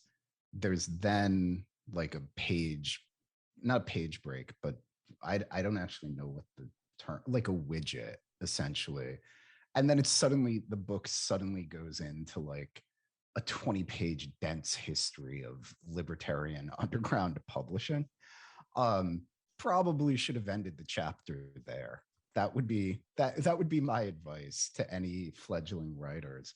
If you find a murder confession, that's probably where you want to end the chapter. You may not want to then get into an incredibly dense history of offset publishing amongst libertarians in 1964. But we do our best. Well, who knows though? It might be the mistake that, like the one crumb that's like left out that elevates this up into, you know, like whatever, like the Zodiac's victim that got away. Because it's funny, reading this and just kind of knowing your work, it's like sometimes I think that the Zodiac killer was maybe the first self-published author that made it. Yeah, I mean, there's an aspect of that, right? But other people published him, like right. Those newspapers couldn't get enough. I mean, there's a really amazing thing that happens, which, to my mind, the last authentic Zodiac letter is sent in March 1971 to the LA Times. And Zodiac writes this letter where he's like, yeah, I'm writing to you guys because you don't bury me on the back pages, right? Because the Times, anything Zodiac always gets a front page on the Los Angeles Times, whereas the Chronicle and the Examiner in San Francisco are, it depends on the context of what the letter is, right? But heretofore, the Times has always put Zodiac on the front page. Zodiac sends them this letter, and I think they're so appalled that Zodiac notices this that suddenly, for the first time in like 2 years, Zodiac is on page 3.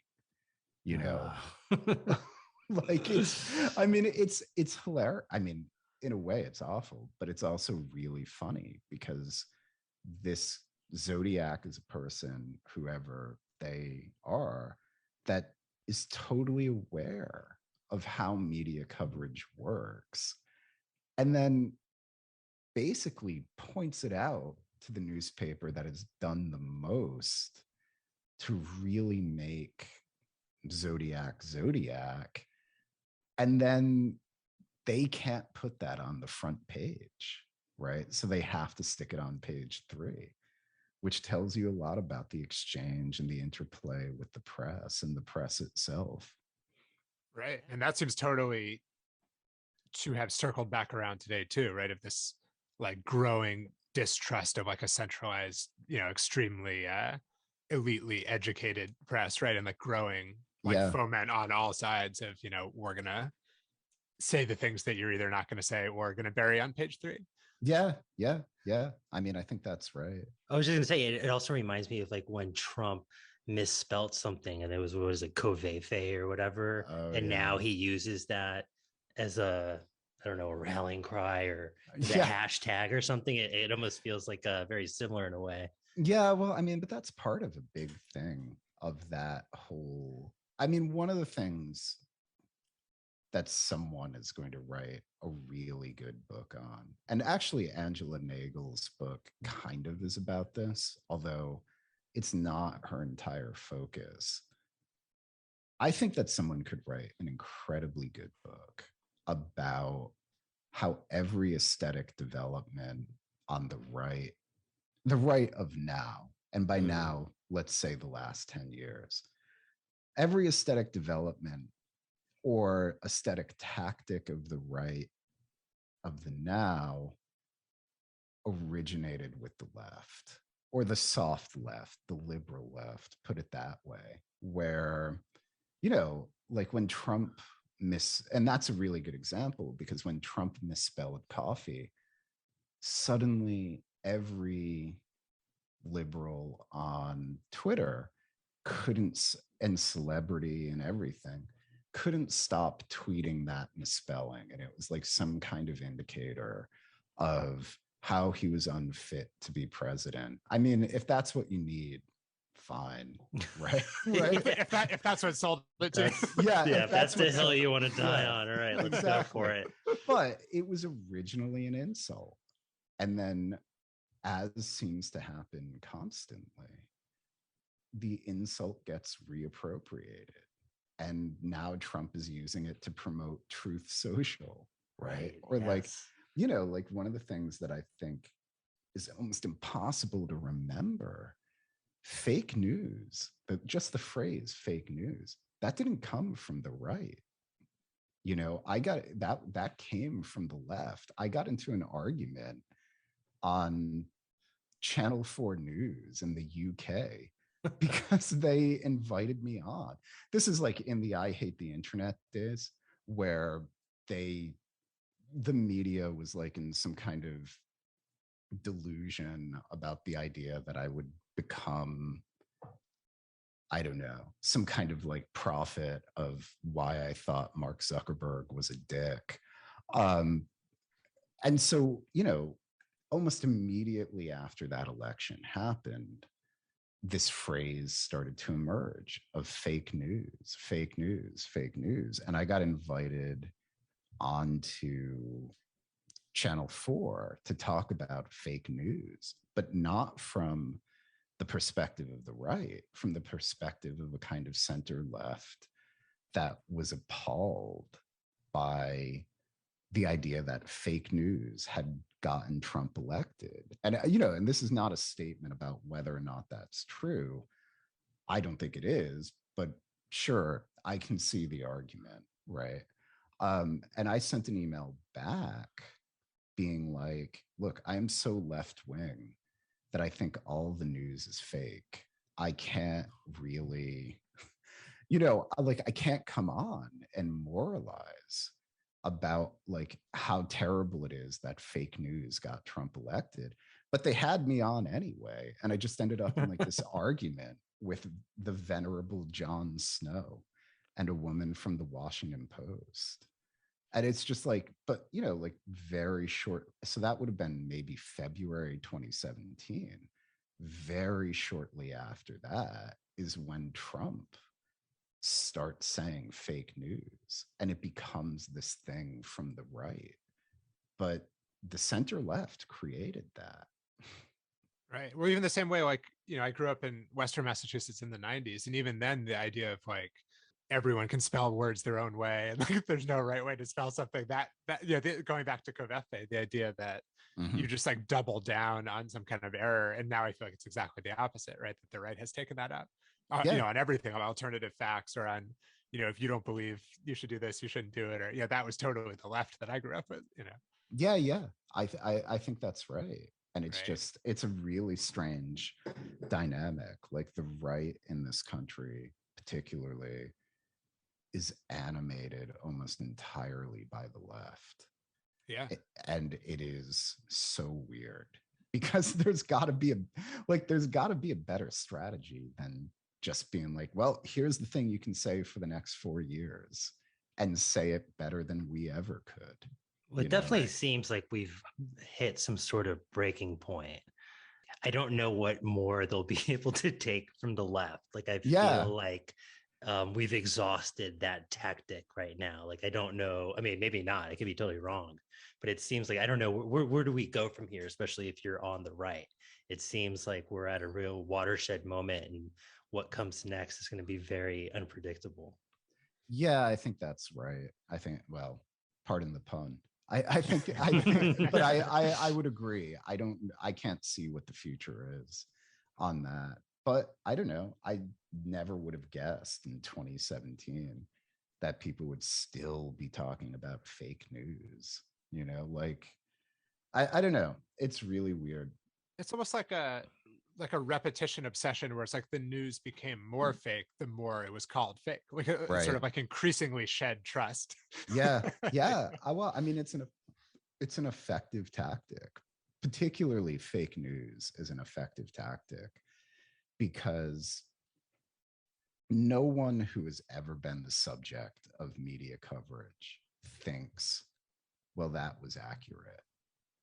you know, like Right. Yeah. Yeah. there is an inherent reduction in the mediums that if that is what you really want to engage with, you can pull apart anything, you know. And I also think because because the money has gotten worse in the production of news, that there has been a kind of drift to more superficiality. And if you're going to be superficial or the more superficial, again, it's really easy to point out how fake it is. You know, like fake news is an amazing tactic. It's just, you know, when it was introduced, that's not what it meant. Right. And amongst the Zodiac internet sleuths, Sure. have you generated any kind of fake news shitstorm from writing this book? Like, what's been the reaction with them? I don't think they've been paying attention to it that much. And I want to say, right, like a little bit, not a huge amount. But I think it's confusing. I think the book is just confusing, which is, and again, this is probably gentrification, right? To some degree.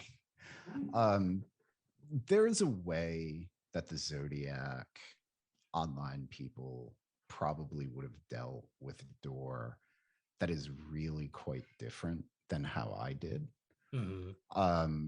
And that's not to say that they're wrong. It's just to say that they would have had a different tactic. And also, I would say most of those people are like fucking geniuses. You know, like neither of these books would be possible if there hadn't been a 20-year cycle of people digging up information and finding new things and finding this, that, and the other thing and sort of pointing to it. I mean, there's certainly people that I was in, you know, the book is dedicated to How to Find Zodiac is dedicated to about 7 or 8 people like Tom Voigt and Richard Grinnell, who I think are really unacclaimed geniuses and don't get anywhere near enough credit for what they actually did, which was take a case that mostly existed in one guy's paperback and somehow totally democratize the information and democratize it in a way that I think is substantially different than a lot of the other online web sleuthing, you know? Maybe in the early years, it was a little more speculative, but that's because no one had any information. You know, like these guys had to sort of put it all together. And that's amazing. They're amazing. But yeah, I don't know. People have responded. I think it's a little confusing because these are people who really want to do research, and the book kind of is an end run around a lot of that research, right, by being so fucking exhaustive. So I don't know. It seems okay. I haven't looked at much of it because I don't like to look at anything really. But no, I mean, I don't know. There's an active thread on one of the things where people keep finding more Doerr stuff. And, you know, I mean, it's mostly stuff that I found, but there's a few things they found that I didn't, et cetera, et cetera. I was going to say, it seems like another really interesting facet of this time that on the one hand, you know, the paper trail is disappearing. But on the other hand, I think a lot of people are responding to like the shittiness of like the centralized parts of the internet, like social media, by doing their, you know, this is like the QAnon thing, right? Of like, do your own research. Right. But that idea of research as some kind of like holy engagement with the machine is really well. But I mean, I think that's why Fincher's film has come, you know, because that film was not successful when it came out. It wasn't a total bomb, but it was not a successful film. I think that's one of the reasons why it's sort of, as time has gone on, become seen as, you know, probably the best American film of the 21st century, because that's what the fucking film is about, right? Like the film is about research, about someone, you know, the fictionalized Graysmith just being lost in a web of information, and trying to get to the bottom of something, which is now everyone, you know, which was not true in 2007 when it came out. Right. I often feel like the best art and maybe like critical works also either intentionally or unintentionally see a paradigm just as it's about to begin. Yeah. Right. So you have like the Truman Show or the Japanese movie Pulse, you know, some of that stuff like right around the millennium before we were fully in the, you know, in the Truman Show. You know, it's like in certain kinds of artists, they're not prophetic exactly, but they just see it in the earliest possible moment. Yeah. And I mean, I think that's that film. It's right. It's like 3 years early. That's the best way I can describe it. Yeah. And then it ends up being like how Jake Gyllenhaal in that film is different from where we all, I don't know how you could say he's different from what has become this real thing of exactly what you described. So has Fincher read this, by the way? Have you passed your books for David Fincher?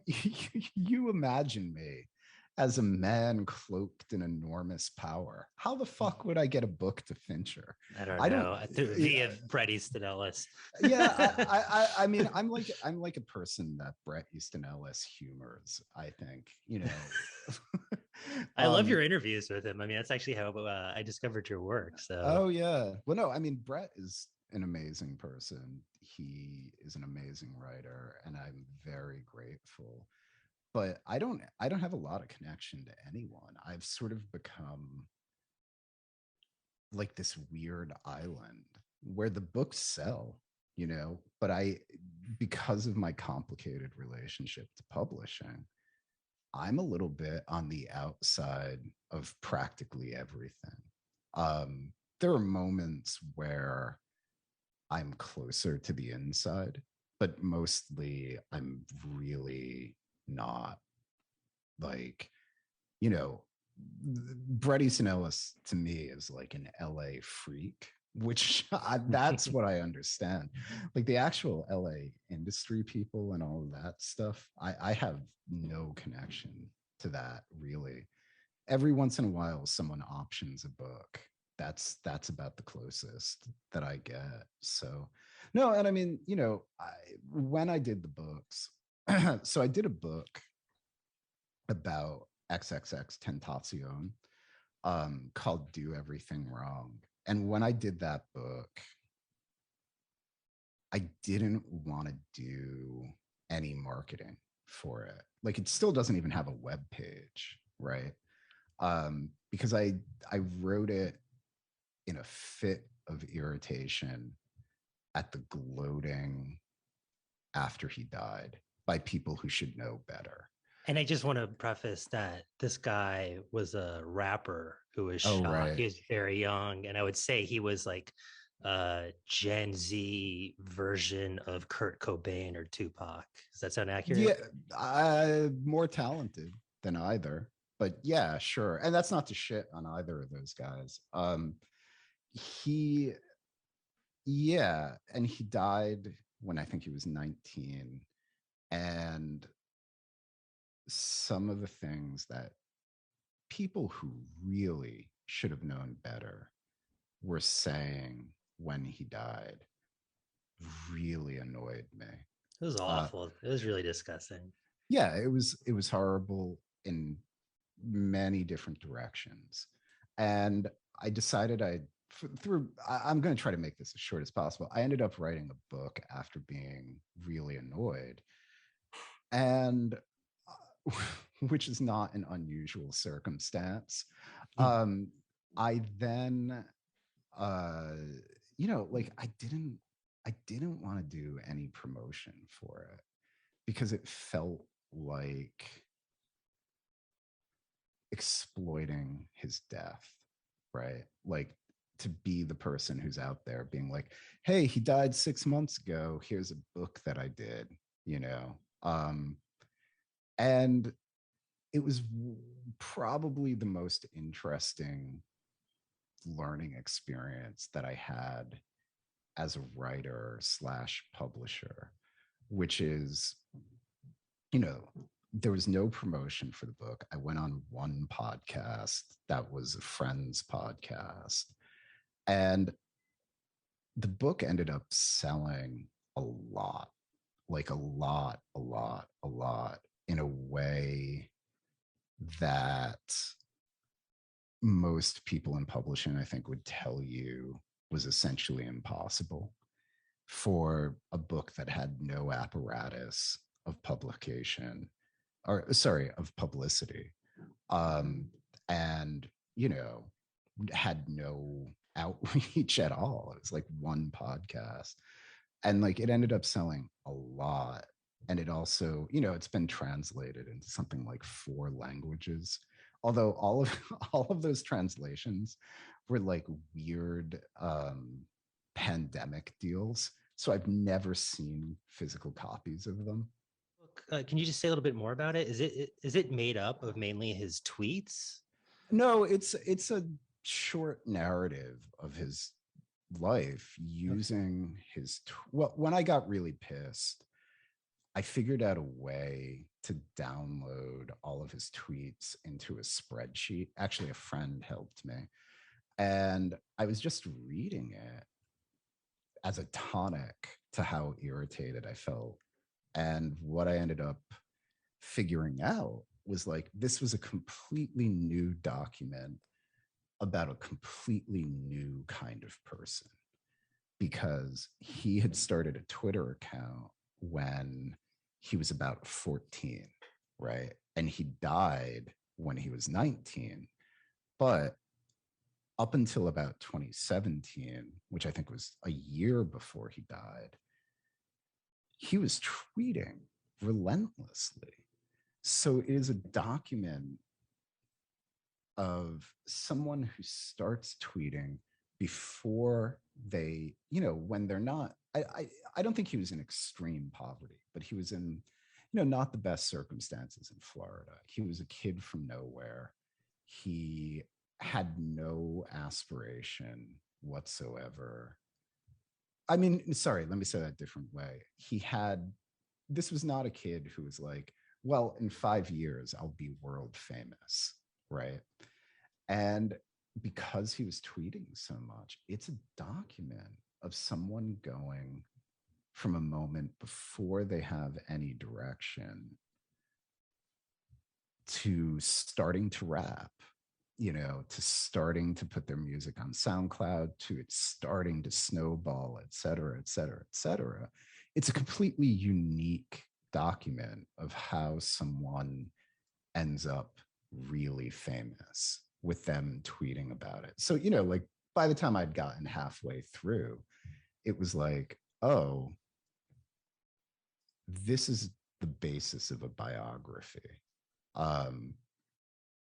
And this gets around a lot of the issues of, you know, like most of the reporting on him in his life was atrocious. It was atrociously bad. And some of it was him making shit up.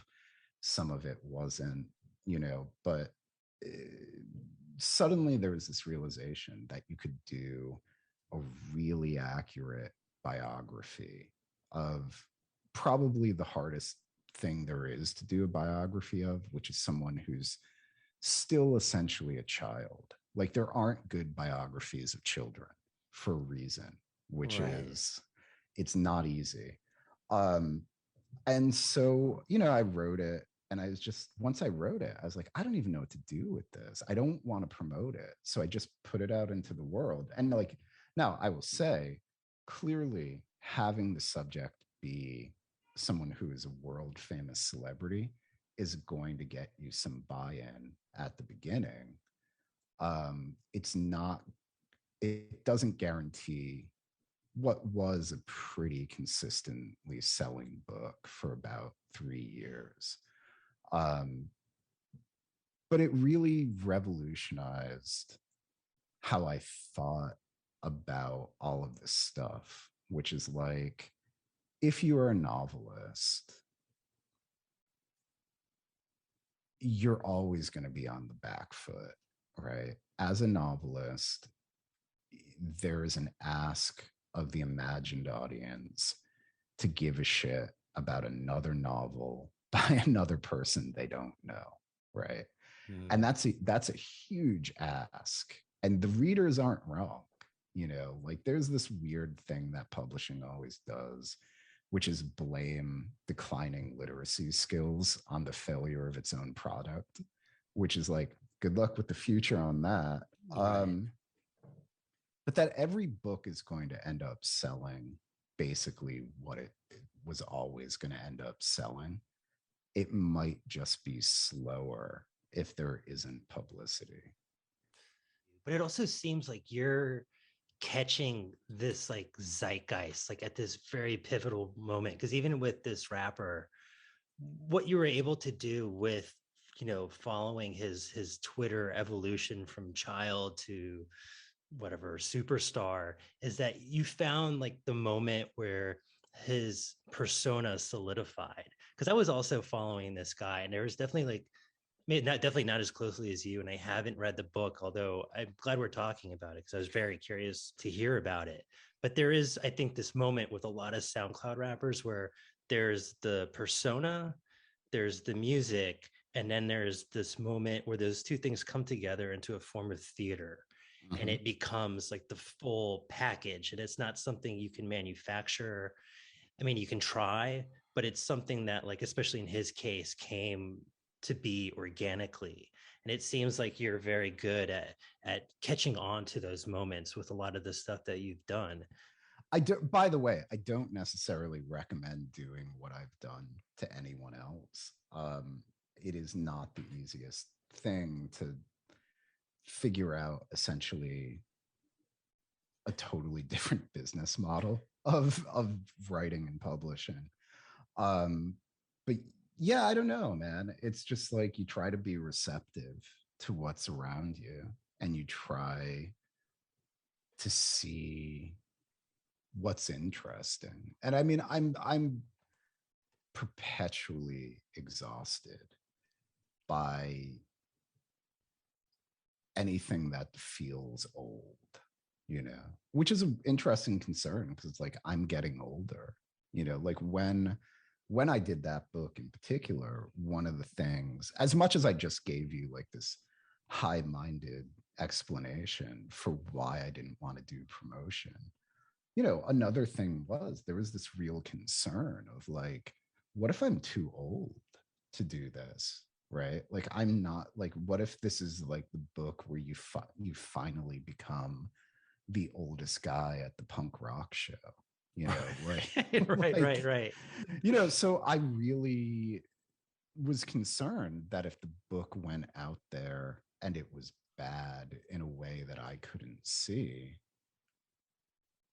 that would be really painful. And you would have to constantly justify your fandom, exactly. Or people would be like, aren't you too old to listen to this? Yeah, exactly. But that doesn't seem to have happened, which is nice. But yeah, I don't know. I'm tired of the minute anything becomes rhetoric, it just exhausts me, And like, I try as much as I can to avoid rhetoric as a topic or as a writer.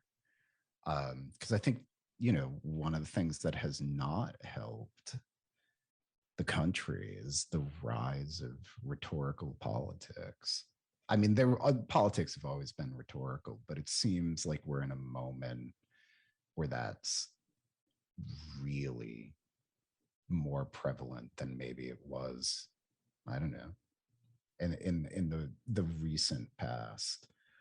And I think it's death for writers to be like without naming names, there are some writers who I think are very good writers who have Twitter presences that I cannot understand why they would do this, like partly from a business perspective, but partly also from like a human perspective. Like, but why put that version of yourself out there? Like, like no one needs no one needs the writer who's supposed to be the person that is making books, right? In the most reductive sense of the idea of the writer. I'm not sure anyone really wants that person's steady stream of retweeted dank memes about like why Vladimir Putin is a dick. right. I was always wondering about Vladimir Putin. I know whose feed to check out. Like I think it's a huge danger for writers right now. Oh, it really is. I mean, I guess we shouldn't name names, but I mean, fuck, that's like exactly what happened to Stephen King for me. Like sometimes I'm like, damn, you were like such a fixture of my childhood. I'm not like a huge Stephen King fan now, but it's just like, shut the fuck up, man. Like just do what you do best. And what I think you're so good at, that I think if anything listeners should take note of, is to be really receptive to your limitations. Well, I mean, like I had a really weird experience with I Hate the Internet, where it was self-published is the word I use when I'm trying to be obnoxious. The model is not exactly self-publishing, but for the sake of brevity, I had this self-published book that came out, and that the media, I didn't understand what I was doing when I was writing it, which is I was writing a book that expressed the anxieties of the journalistic and editorial classes. And, in retrospect, that makes a ton of sense, because who are the people who've been most screwed by the internet? Clearly, it's journalists, right? Like, if you were a journalist, not at the New York Times or the Washington Post in 1995, you would have been set in what seemed like an ineradicable course of economic and positional security. By the time you get to 2005, people are getting laid off, right? Like journalism is radically transforming, and it's transforming pretty much because some people in Silicon Valley decided that they wanted to do something different. And you can sit, without really opining as to whether or not that was good. That is a dynamic that happened.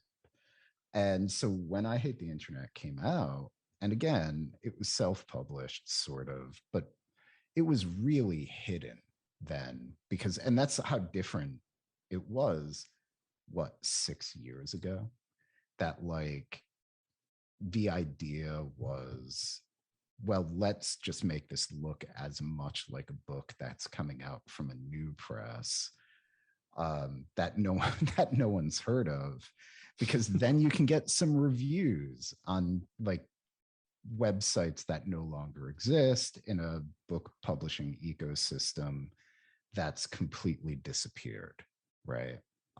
If I were doing that book now, it would be completely different, because what that release was pitched to disappeared somewhere in the Trump years. It just disappeared. So the book comes out, and within about a month, it is very clear that this has turned into something that I did not expect. And it unleashed about a 3-year period of this kind of weird push and pull, where the media, or not the media, that's too broad, people in the media who were really freaked out about what the internet represented to them as essentially an existential threat to their business, wanted me to be like their anti-Facebook Jesus. And like the book was mostly dick jokes. It was other things too, but it wasn't what people wanted, or it wasn't how it was being reported on. And to a degree, that's unusual. No book is ever, the reporting on any book is never what the book is, right? Obviously.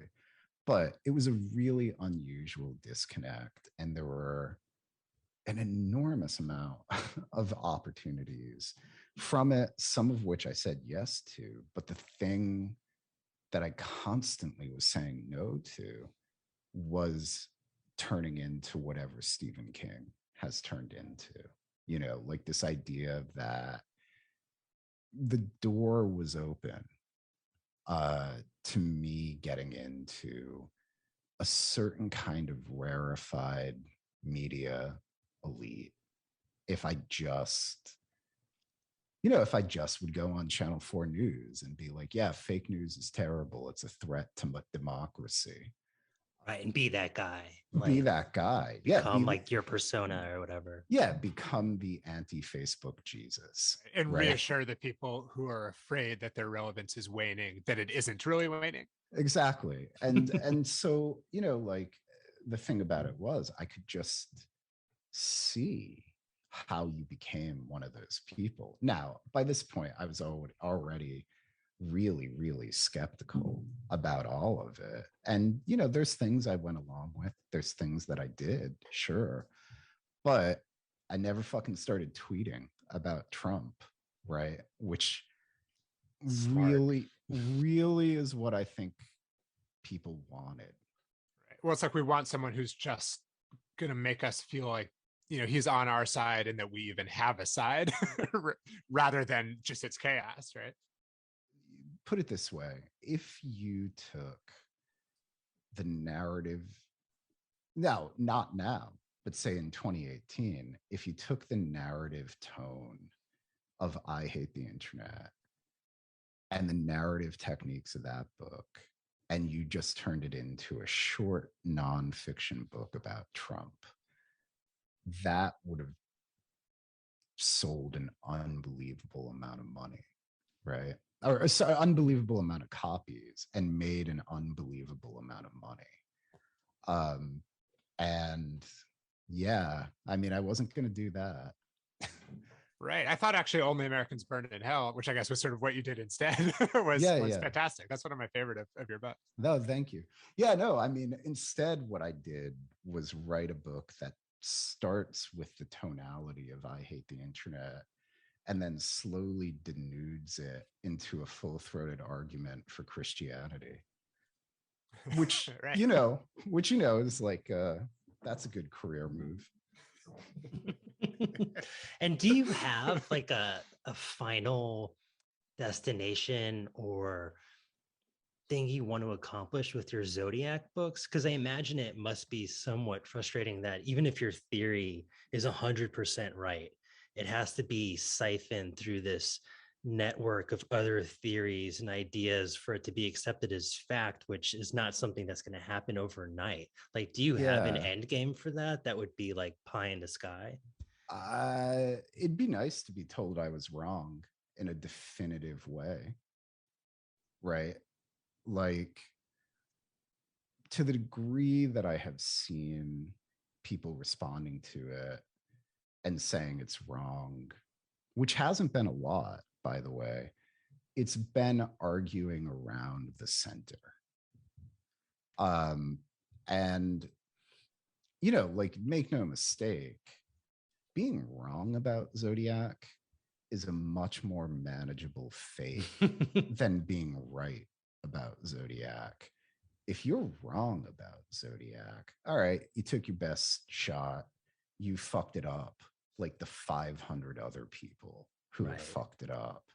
If you're right about Zodiac, that then becomes a totally unknown property because nobody's ever been right. No, or no one's ever been confirmed right, you know. No one's ever occupied the position of everyone else thinking they're right. Yeah, and like I would be perfectly happy with being definitively proved wrong. That probably would have to come from the cops. I don't know where else it would come from.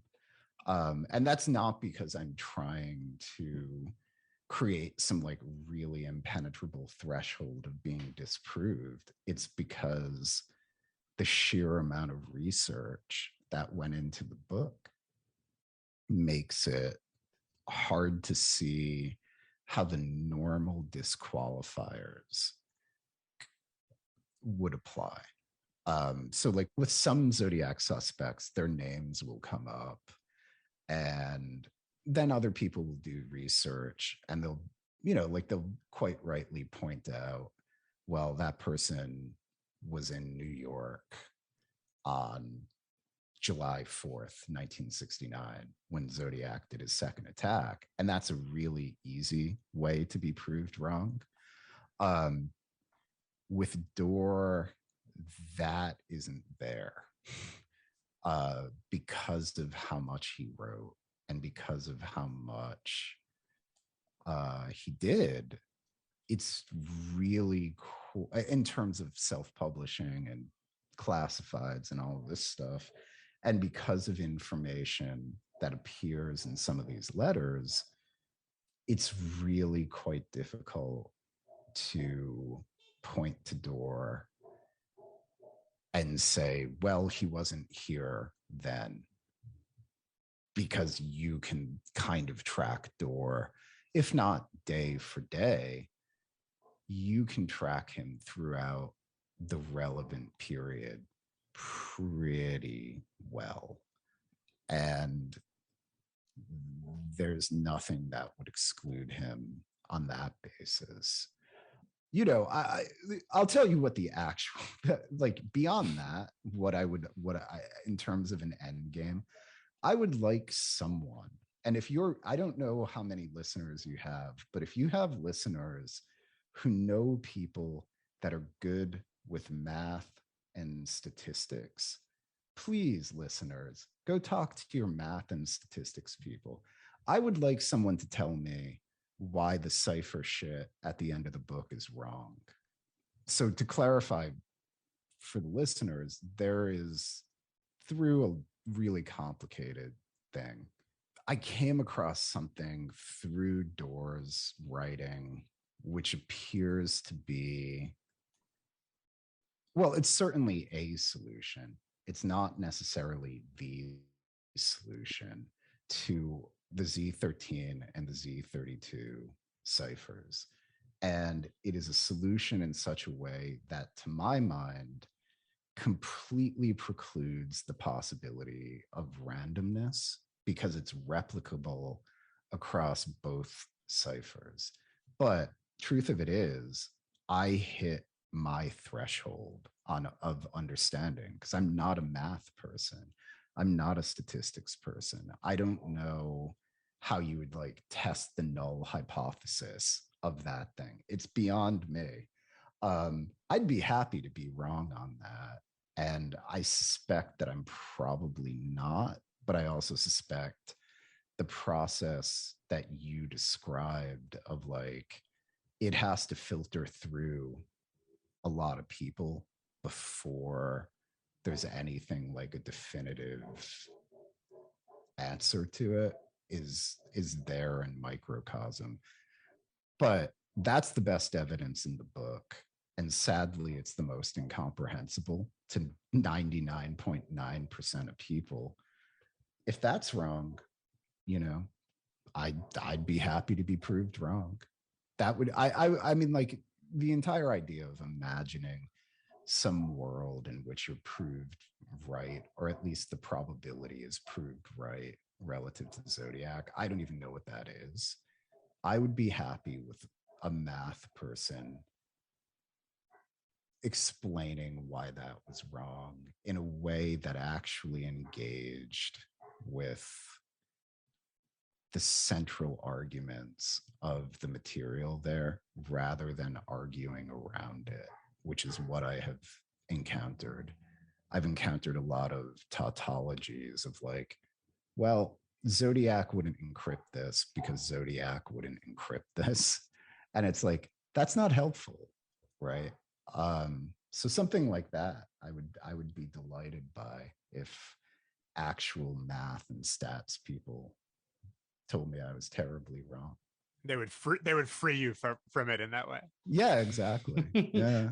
That's a very exciting cusp to be standing on. I know that we've taken a ton of your time, but can we end this on one final question? Sure. So you have a passage in one of these books about driving to Lawrence, Kansas to meet William Burroughs. Yeah. Can you please tell us about the meeting with William Burroughs and what was the question you asked him? Yeah. Well, you know, I graduated high school early because I'd skipped grades. And, oh, you want to know what the stupid question is? God. I don't want to know the whole thing, but yes. Well, all right. Well, so I graduated high school and I was watching something and it occurred to me that Burroughs was alive, right?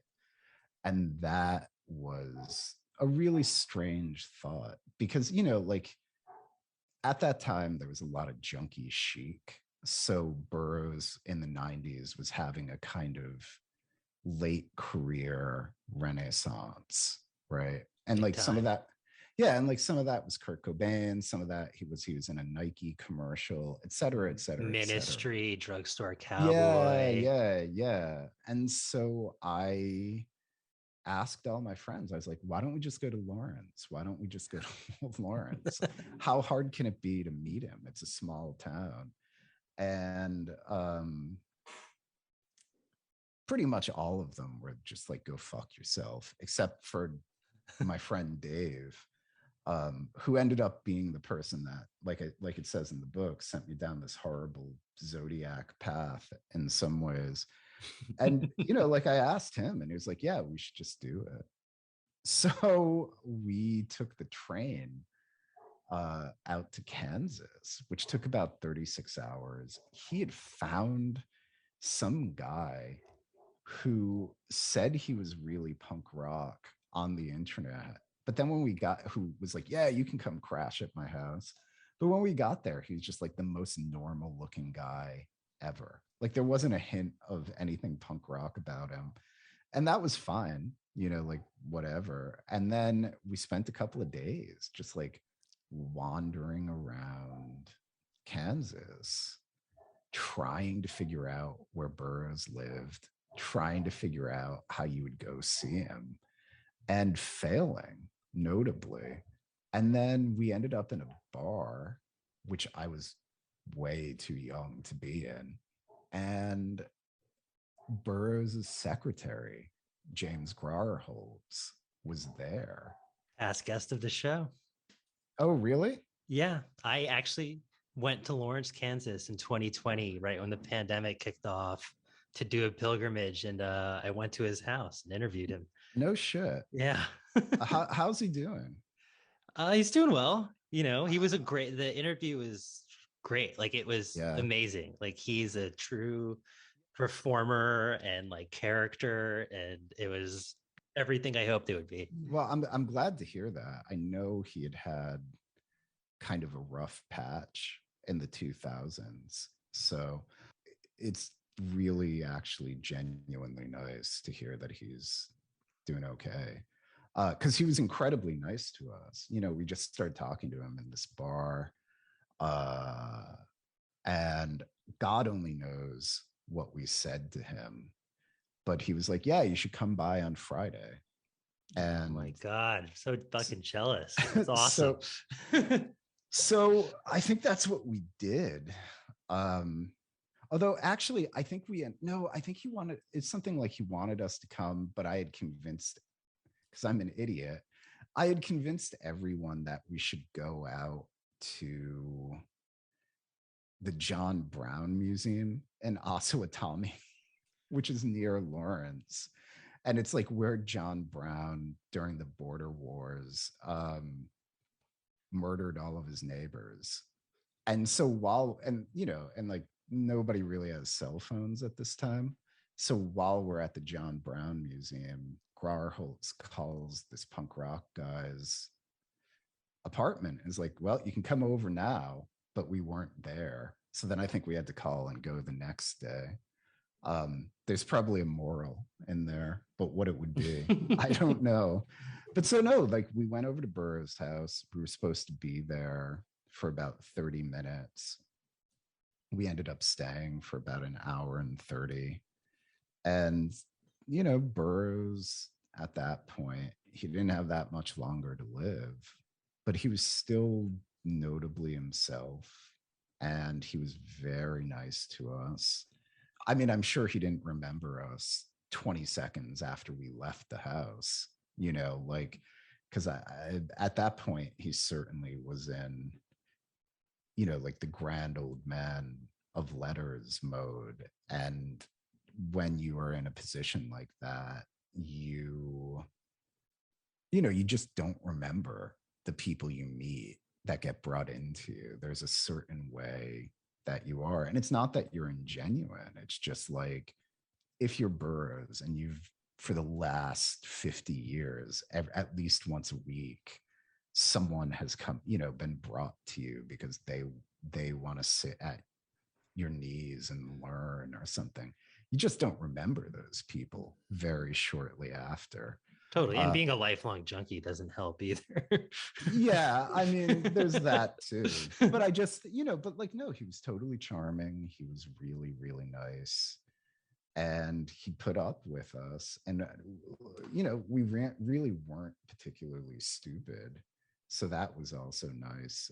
I did ask one incredibly stupid question. And then, like we hung out. And it was cool. And then we took a picture and then we left. Oh, you're so fortunate. That's so awesome. What was the dumb question? I think it was, I mean, it's so stupid that I am embarrassed now thinking about it. It was some variation because there was like an awkward silence for a moment. And like when you're young like that, those silences can really be, you don't realize that if you just wait, something will fill the silence. Right. And so instead you say like the first stupid thing that comes to your mind. And so I think I was like, gee, Mr. Burroughs, what kind of writers do you like? Oh, gotcha. Yeah. Like something like that, but just like really awful. And it was like the one sour note in the entire thing. And like to his credit, he answered it and then it just kept going. But it was so awkward and horrible. I'm sure it's probably just only awkward and horrible to you, but I know what you mean about like just being like, so what are your influences? Yeah, well, I mean that's why it was so bad, right? Because right. At that point, and I was not, I did not have a full understanding. Not that I do now, but I certainly had a less full understanding of human dynamics. But I understood that there was a way that, like, if you are going to be the person who is going to bring yourself to this other person, there is an obligation on you to try to not ask these people the same 5 questions everyone asks them. Yeah, absolutely. Because otherwise you'll get the same 5 answers and this will be a 15-minute long meeting. Right. And, it just was so awkward that I was like, what are you reading? Or whatever the hell it was. It was horrible. It's almost like the terror that what you feel is a deeply specific and individual relation to them will, in the light of day, turn out to be just the totally standard relation. Exactly. Yeah. And it's just like, with figures like that, the first 5 things that you think to ask them everyone asks them this at least once a week, you know? And I mean, I understood that, but I panicked, man. The silence of it was so, you know, so crazy. I will tell you one thing about that, and then we can sort of wrap this up. And this is a good way to end, I think. Maybe not the night before, maybe the night. No, it would have been the night before, because when we finally got on the phone with Grarholtz, and he was like, well, you missed it today, but you can come tomorrow. He then mentioned he was going to go see Harmony Korine's Kids, which I think was quite an old movie at that point. Larry right? Clark's Kids. Oh, yes. Well, Harmony. Well, Harmony wrote it, but yeah, Larry Right. Clark's Kids. Well, Whatever. Come on. You know, Sorry.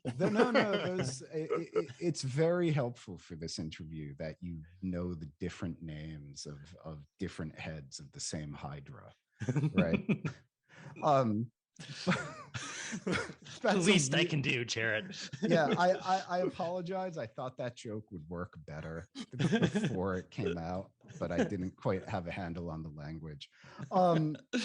So I don't know. Like, I think the movie was really old, but maybe it was just getting to Kansas at that time, something like that. So my friend Dave and I are like, well, we should go see Kids too. James Grarholtz is going to be there, right? I don't know if we were thinking we were going to hang out with him or anything. So we do. We go to the same screening of Kids. We speak to Grarholtz very briefly at this thing. And then we're just like, well, now we're on the streets of Lawrence. Time to go back to this punk rock guy's house. Next day, we're in Burroughs' apartment, or his house, rather. And the topic of Kids comes up. And, you know, Burroughs, I think, had seen some of the news coverage, which, you know, this is ancient history, but at the time, Kids was one of these things that was seen as like the utter decline of human society, right? Like, everything's gone horribly wrong. Some kids are doing stuff in a film. And he was aware of that. So he somehow, us all seeing Kids gets brought up, and he turns to Grarholtz and he says something, and this is, I'll try to do my Burroughs. He says something like, you know, well, I won't on the question. He says something like, what do these kids do? Right. And Grarholtz is like, well, they steal some oranges, they steal a 40, and they beat someone up in a park. And Burroughs pauses, and then he says, that's nothing.